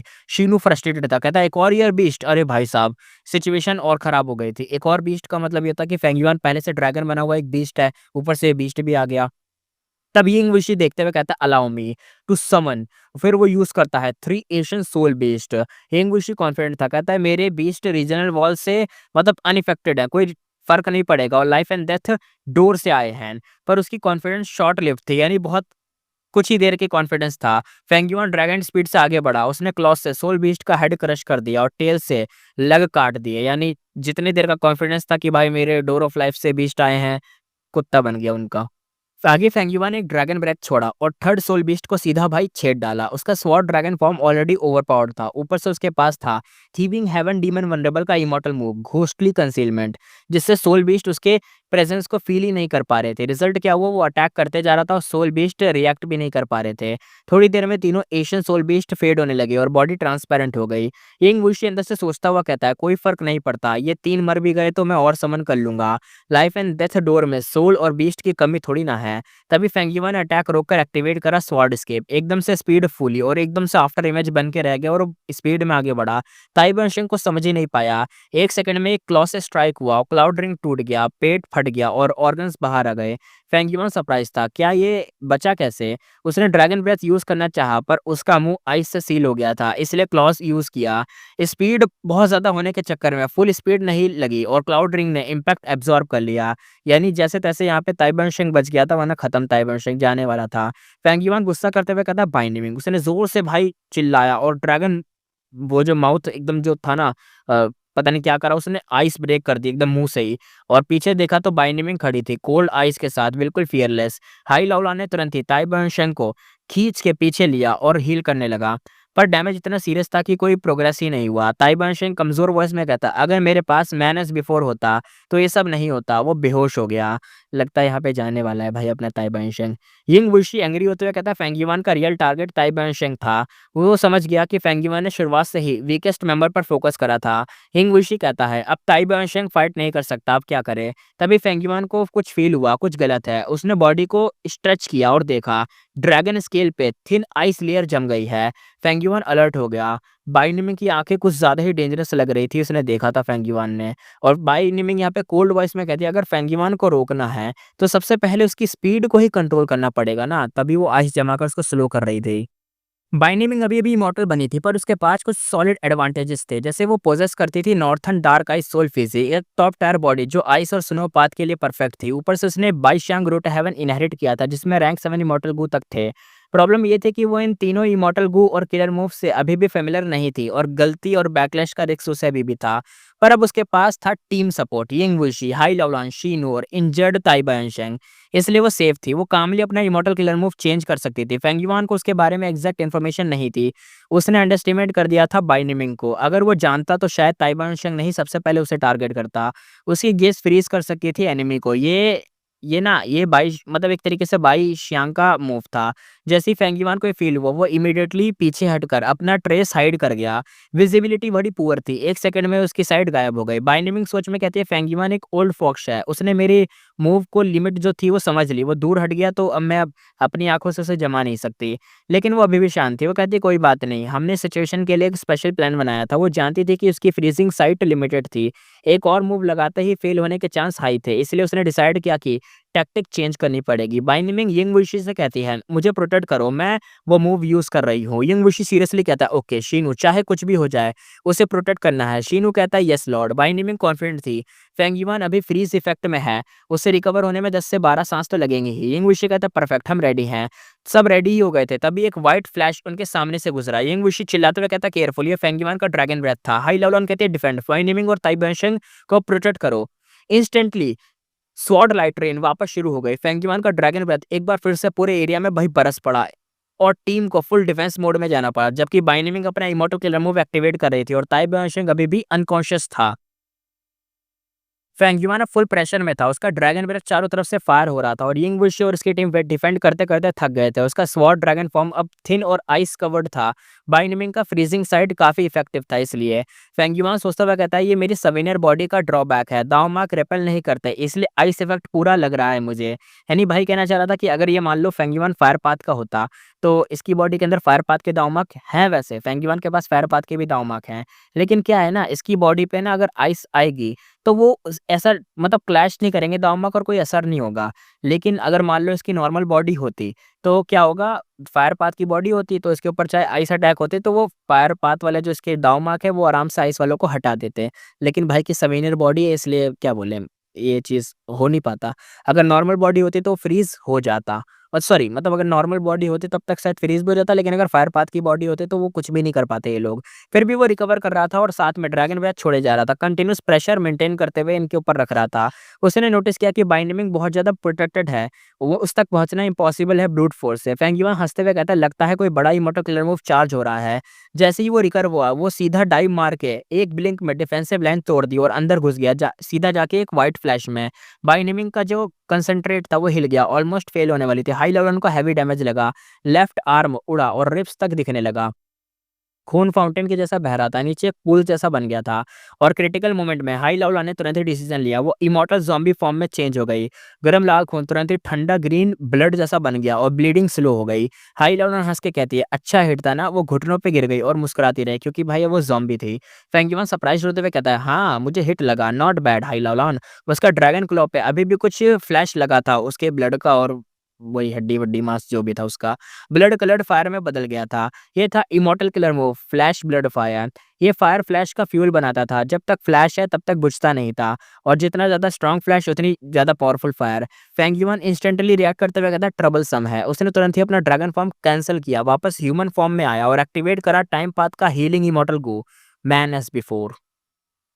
फेंगयुआ ने आगे कम से कम 20 से ज़्यादा रेड डेड इमॉर्टल एसेंस को यूज़ कर लिया और नेक्स्ट सेकंड उसका फ्लैश ब्लड फायर पूरा गायब हो गया। फेंगयुआ सोचता हुआ कहता हा हा हा, मैन एज़ बिफोर सिर्फ ह्यूमन बॉडी पे काम करता है, ट्रांसफॉर्मेशन फॉर्म में नहीं। थोड़ा मतलब इनकन्वीनिएंट है लेकिन काफ़ी है। पर टाइम लिमिट होने के बाद भी मेरे पास 3 ब्रेथ फ्यूचर विज़न है। उसने तुरंत ही एक्टिवेट करा इमॉर्टल किल रिमूव मैरिड सेल्फ। एकदम से हज़ारों फेंगयुआन के क्लोन बन गए और सुनामी जैसे चार्ज कर गई यिंगवुशी के ग्रुप पर। हाई लॉलन शॉक में कहती है क्या इतनी जल्दी रिकवर कर गया? फ्लैश ब्लड फायर भी चला गया, वाह! फिर यिंगवुशी चिल्लाने लगा इमॉर्टल किल रिमूव, सोल हाउल, और एक ही बार में जितने भी क्लोन्स थे सारे फाड़ दिए। शीनू ने अपना मूव एक्टिवेट करा स्पाइक फॉरेस्ट। ग्राउंड पे हज़ारों स्पाइक निकले। क्लाउन्स के 6 मतलब जितने भी क्लोन्स थे ना, क्लाउन बोल दिया सॉरी, क्लोन्स थे यहाँ पे, जो बचे-खुचे रह गए थे नीचे ऊँचे आस दूर-दूर थे उनको छेद दिया। 1 सेकंड में फँसे स्पाइक स्काई में शूट हुए और सारे जितने थे सब क्लीन हो गए। शीनू ने अपनी टीम को बचा लिया, वो लिटरली फाउंडेशन था इस फाइट का। फेंगयुआन अंदर से हँसते हुए कहता है अब तुम्हारी बारी है। वो फिर से स्वॉर्ड ड्रैगन फॉर्म में ट्रांसफॉर्म हुआ। इसी टाइम उसका टाइगर ईयर बीस्ट रोर करके रिट्रीट कर गया। वो लॉयल नहीं था, ज़्यादा इंजरीज़ होने पर रिवर ऑफ टाइम में वापस चला गया। फेंगयुआन कहता है कोई बात नहीं। उसने तुरंत ही दोबारा एक्टिवेट कर दिया immortal killer move year beast summoning.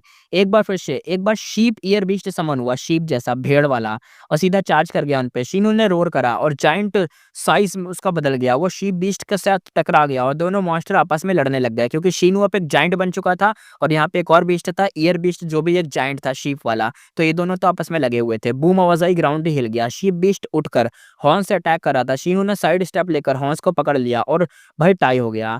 उधर फेंगयुआन की ड्रैगन ब्रेथ होने मतलब थोड़ा बहुत कम होने लगी थी। थ्रोट जला हुआ लग रहा था जैसे स्मोक निकलने वाली हो। एक नॉर्मल एशियन स्वॉर्ड ड्रैगन 20 से 30 बार ही ड्रैगन ब्रेथ छोड़ सकता था, पर फेंगयुआन ऑलरेडी 100 से ज़्यादा बार यूज़ कर चुका था। बॉडी लिमिट तक पहुंच गई थी। अब फटीग दिख रहा था पर अभी भी एडवांटेज उसके पास ही था। एनिमी की साइड वीक नहीं थी। Hai Lavlan great stand true martial physique वाली लौंडिया प्लस स्ट्रॉन्ग दावमार्क थे। Bai Niming ice soul physique वाली लौंडिया, बाई शैंग रोटा हेवन की मतलब इनहेरिटेंस उसके पास थी। यिंग विशी का क्या बोले भाई, वो तो स्पेक्टर सोल का मेन स्प्लिट था और एक्सपर्ट था इन सोल पाथ में। शीनू अर्थ पाथ का एक टैंक था। ताई बानशेंग यहाँ पे सबसे वीकेस्ट था, बस स्ट्रॉन्ग डिफेंस था उसके पास क्लाउड पाथ का। ये 5 एलीट मिलके स्ट्रगल कर रहे थे और फेंगयुआन इकलौता हुए भी यहाँ पे बैटलफील्ड में फुल कंट्रोल था उसके पास अभी भी। यिंग वुशी आगे गुस्से में कहता है डैम इट, अभी उसने अपना मूव तक यूज नहीं करा था। उसकी ग्रीन ज़ॉम्बी ब्लड नाक से बह रहा था। उसने वाइप करा और फिर से निकल आया, फिर से पोंछा, फिर ऐसे ही होते जा रहा था। यिंग वुशी अंदर से कहता है बार-बार इमॉर्टल किलर मूव यूज करते हुए बॉडी लिमिट तक पहुंच गई है। अगर मैं इतना डैमेज में हूँ, तो बाकी लोग तो और भी बुरे हाल में होंगे। उसने देखा सब भाई सफ़ेद पड़े हुए थे, एनर्जी बिल्कुल ख़त्म पे थी। फेंग युआन फुल फ्रीडम में फाइट कर रहा था, जबकि वो लोग भाई दोनों साइड से प्रेशर में थे। एक तरफ रीजनल वॉल का फुल प्रेशर उनके ऊपर बना हुआ था, दूसरी तरफ फेंग युआन नॉनस्टॉप अटैक कर रहा था। यिंग वुशी सोचते हुए कहता है, शैडो सेक्ट के रिसोर्स होने के बावजूद हम सब मिलके भी उसके सामने टिक नहीं पा रहे। उसका पावर ग्रोथ इतना फास्ट कैसे हुआ? ये बंदा सच में स्कैरी है। तभी बाई निमिंग ने बोला, बाई शियांग एक्टिवेट। एकदम से उसकी बॉडी से आइस ऑरा शूट हुआ। यिंग वुशी खुश होकर कहता, फाइनली तू कर गई। अगले ही मोमेंट बाई निमिंग एक 5 मीटर बड़ी जाइंट बन गई। 3 सर थे उसके, 6 आर्म थे, एक आइस आर्मर था और फ्रॉस्ट एकदम भाई जमा हुआ था। क्लाउड्स के ऊपर एकदम खड़ी थी और बाई शियांग फॉर्म में थी। बाई निमिंग चिल्लाते हुए कहती है, फेंग युआन आज सारी जितनी पुरानी दुश्मनी है ना, सब खत्म करते हैं। वो व्हाइट लाइट की तरफ चार्ज कर गई। फेंग युआन एकदम उसकी तरफ देखते हुए कहता है, परफेक्ट, आज ही डिसाइड हो जाए। सिल्वर और व्हाइट लाइट टकरा गए, दोनों हाई स्पीड से पीछे उड़ गए।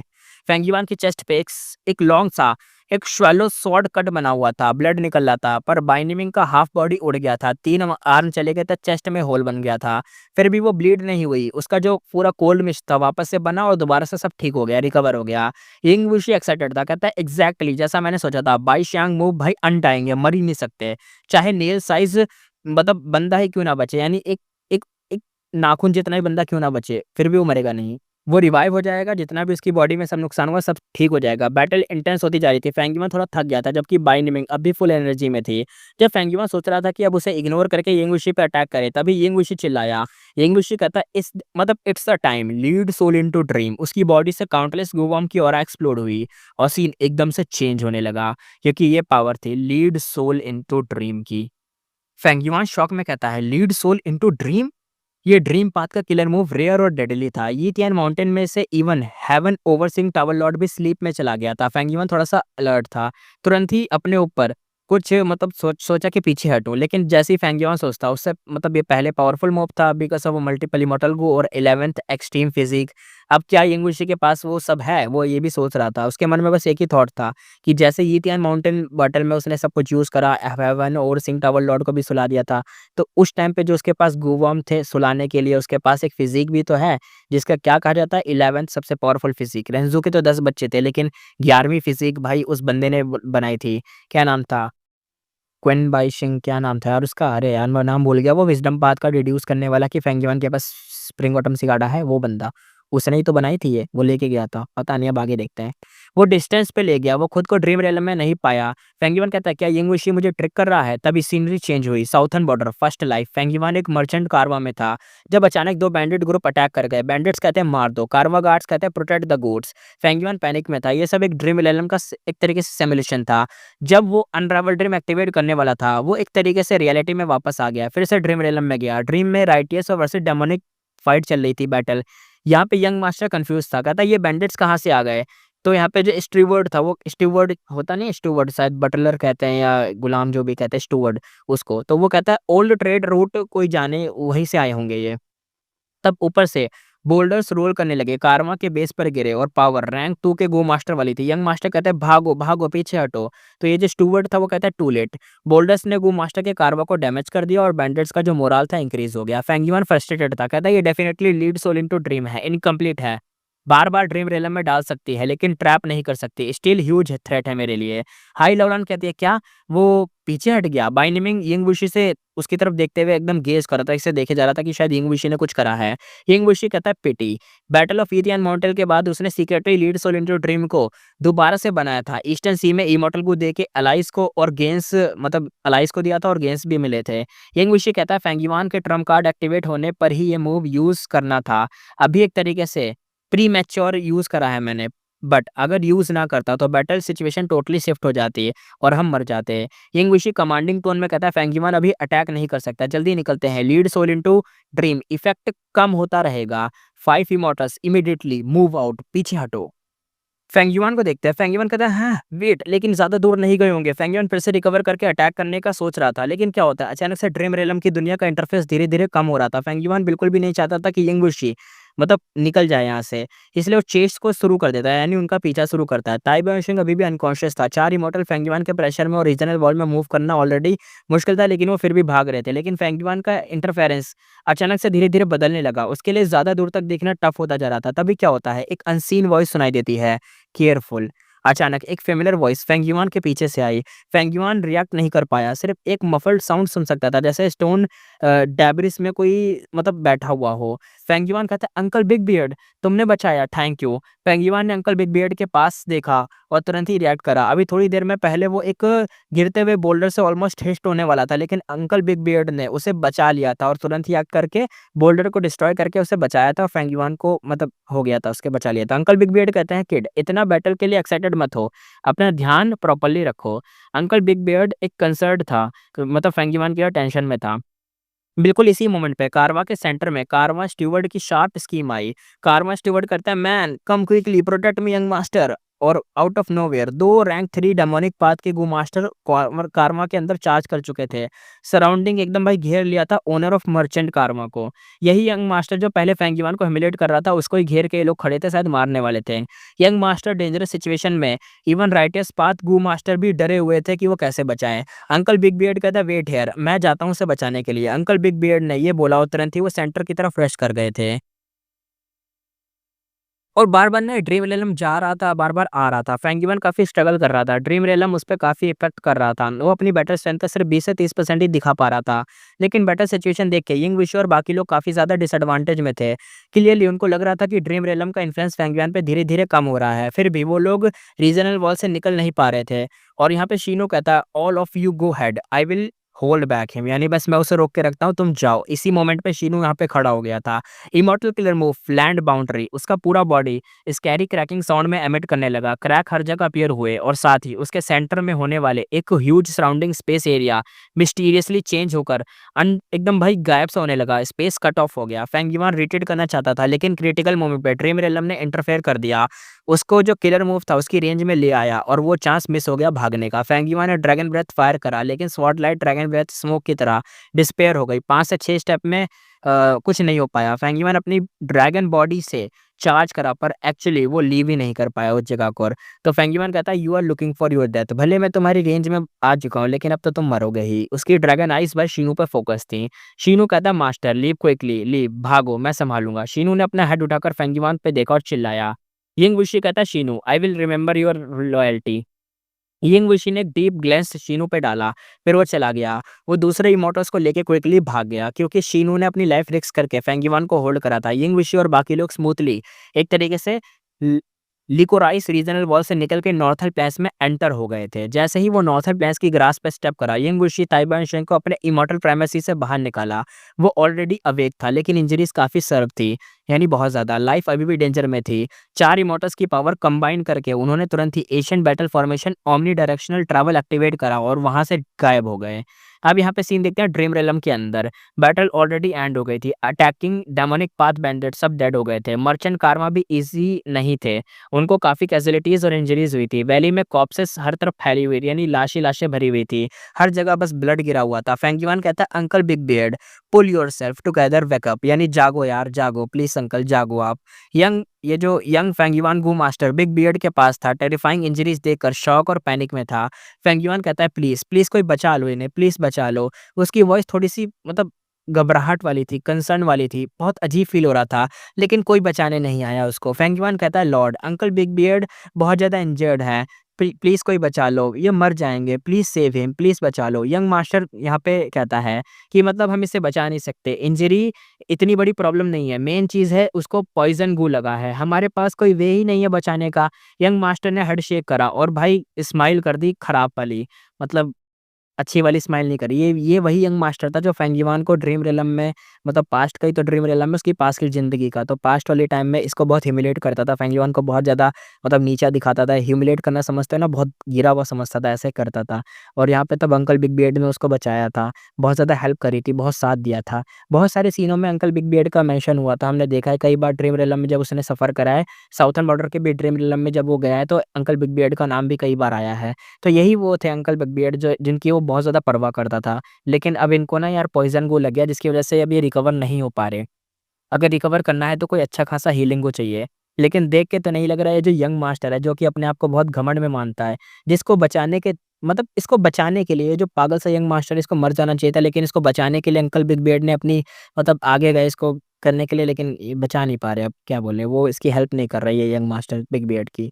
फेंग युआन कहता है, नो यार, तुम्हारे पास कोई तो रास्ता होगा, प्लीज़ यार, प्लीज़ कोई तो रास्ता होगा पॉइज़न गू का। तो फेंग युआन बहुत इंसिस्ट करता है, एकदम बैक करने लग जाता है, भीख माँगने लग जाता है, लेकिन यंग मास्टर कहता है कि you want me to use a precious gu worm for a mere outsider, यानी तुम चाहते हो कि बस इतना प्रीशियस गू को मैं सिर्फ़ एक आउटसाइडर के लिए यूज़ करूँ। तुम्हें पता भी है कि इस हीलिंग गू की लिमिट का और यूसेस क्या होती हैं? क्या जानते हो तुम? इसके पास गू था जो बचा सके अंकल बिग बियर्ड को। फेंगयुआन कहता बट अंकल बिग बियर्ड बहुत ज़्यादा इंजर्ड है, प्लीज़ सेव यू, उन्होंने तुम्हें बचाया था, तुम उन्हें बचा लो प्लीज़।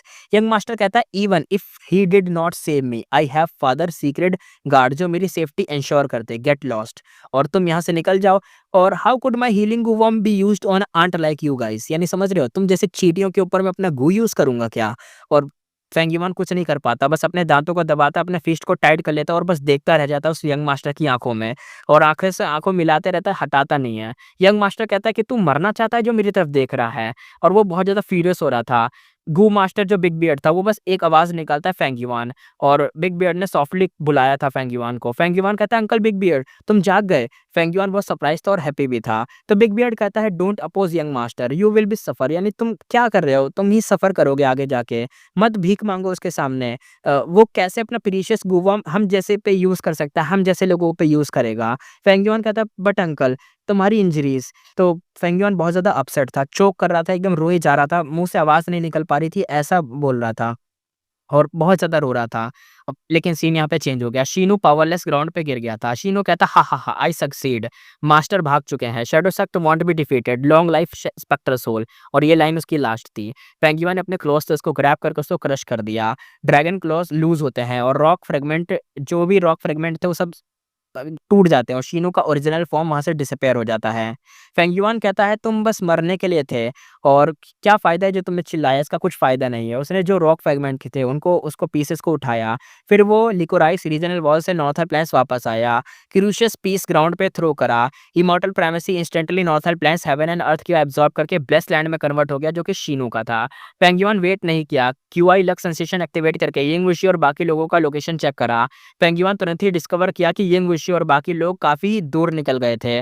पेंगुइन कहता है, हाँ, they use the Asian battle formation, so what, मतलब क्या ही फ़ायदा है ये सब यूज़ करने का? तुम तो मरोगे, वो भी मेरे ही हाथों मरोगे, अभी या तो बाद में मरोगे ज़रूर। और लोकेशन क्या थी? लोकेशन थी अर्थ ट्रेंच अंडर ज़ॉम्बी अलायंस, यानी ये लोग नॉर्थर्न प्लेन्स की ज़ॉम्बी अलायंस में भागे थे। फेंगयुआन ह्यूमन फॉर्म में वापस आया। वो फ़ैमिलियर था कि ज़ॉम्बी अलायंस के अर्थ ट्रेंच से डार्क फ्लो जायंट सिटी वहाँ हिडन था।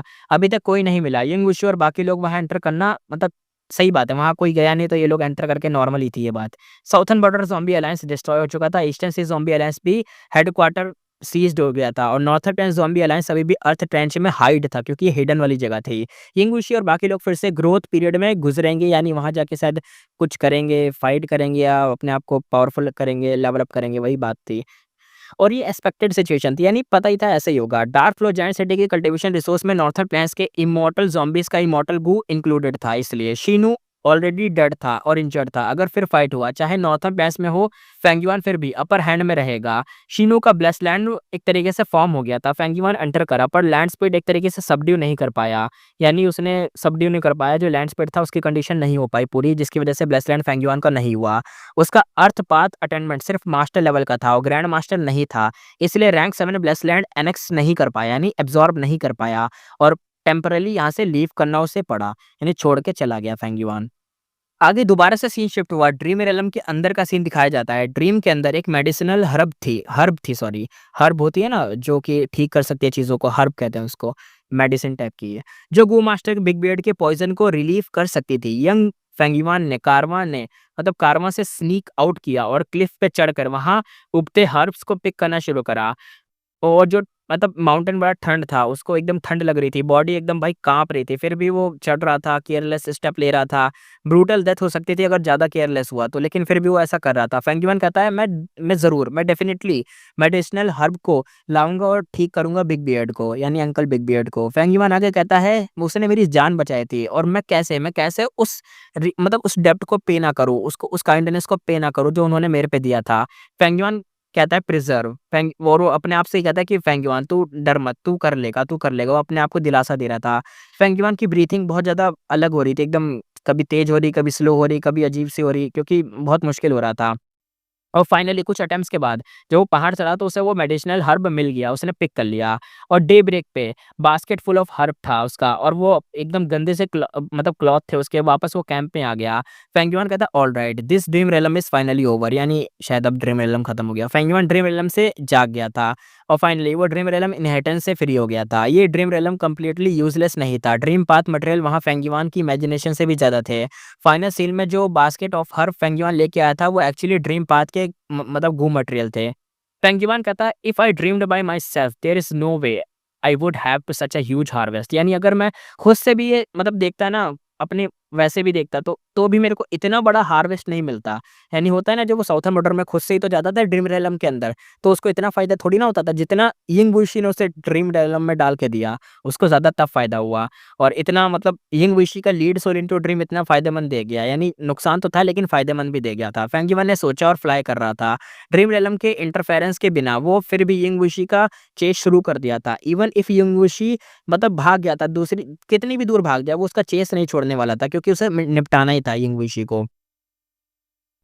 आगे देखते हैं स्नोई माउंटेन ब्लेसलैंड का सीन। यहाँ पे सीन शिफ्ट हुआ, ब्लेसलैंड देखते हैं। शी ज़ेंगी कहता है fairy Lian don't use love immortal gu again, अगर तुमने दोबारा से करा तो तुम्हारा बहुत बड़ा प्राइस तुम्हें चुकाना पड़ेगा और ऐसा मत करना प्लीज़, वो तुम्हारी लाइफ भी ले सकता है। ज़ाओ लियोन हेडशेक कर रही थी और भाई बहुत डिटरमाइन थी। डेंजरस बैटल में ज़ाओ डा न्यू के साथ लव इमॉर्टल गू ने अपनी पावर दिखाई थी, लेकिन उस टाइम लव इमॉर्टल गू ने इमॉर्टल एसेंस नहीं लिया। इंस्टेंट ज़ाओ लियोन का एक एक चीज़ सीज़ कर लिया था। ये चीज़ थी ज़ाओ लियोनन की वॉइस, यानी ज़ाओ लियोनन अब बोल नहीं सकती थी, उसने उसकी वॉइस ले ली थी।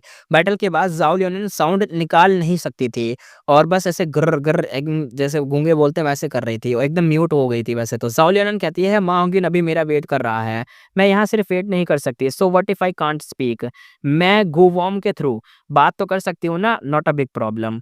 और ज़ाओ लियोनन ने अपनी वॉइस से शी ज़ेंग को ट्रांसमिट करके बात करना शुरू करा। शी ज़ेंग ने सुना और ज़ाओ लियोन को मतलब उससे बात करा, उसे बताया कि अरे बोलो मत ये सब, समझो ज़्यादा वो होता है ना, हरी मत करो, ज़्यादा जल्दबाजी मत करो। इस बार चाहे ज़ाओ लियोन जितना भी कॉल करे लव इमॉर्टल को मूव नहीं हुआ। हेल्पलेस ज़ाओ लियोन एकदम 12th स्नोई पीक के रेंज से बाहर चली गई और शी ज़ेंगी के साथ गई थी। रेंज से बाहर निकलते ही ज़ाओ लियोन और एक और स्नोई पीक पर भेज दिया गया। शी ज़ेंगी से सेपरेट हो गई, यानी इस बार ज़ाओ लियोन अकेली थी और शी ज़ेंगी भी अकेला था, पहले से अलग। इस स्नोई पीक पे इंटेंस बैटल के साउंड सुनाई दे रहे थे। तो ज़ाओ लियोन कहती है हु इज़ फाइटिंग हियर, मतलब कौन यहाँ पे फाइट कर रहा है?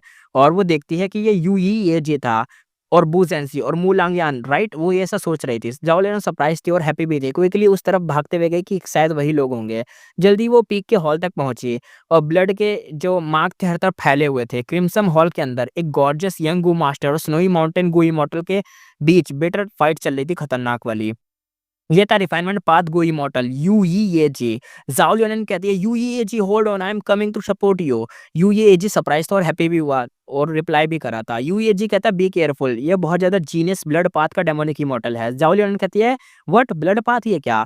ज़ाओ लियोन को ह्यूज मतलब एक तरीके से चीज़ें पता थी लेकिन इतना भी नहीं पता था इनके बारे में, और उसने एनिमी को एक तरीके से अच्छे से देखा कि ये क्या है, बड़ा खतरनाक एनिमी लग रहा था, ब्लड में एकदम डूबा हुआ और यहाँ पे यूईएजी फाइट कर रहा था। इसी के साथ एपिसोड करते हैं खत्म, फिर मिलेंगे नेक्स्ट एपिसोड में।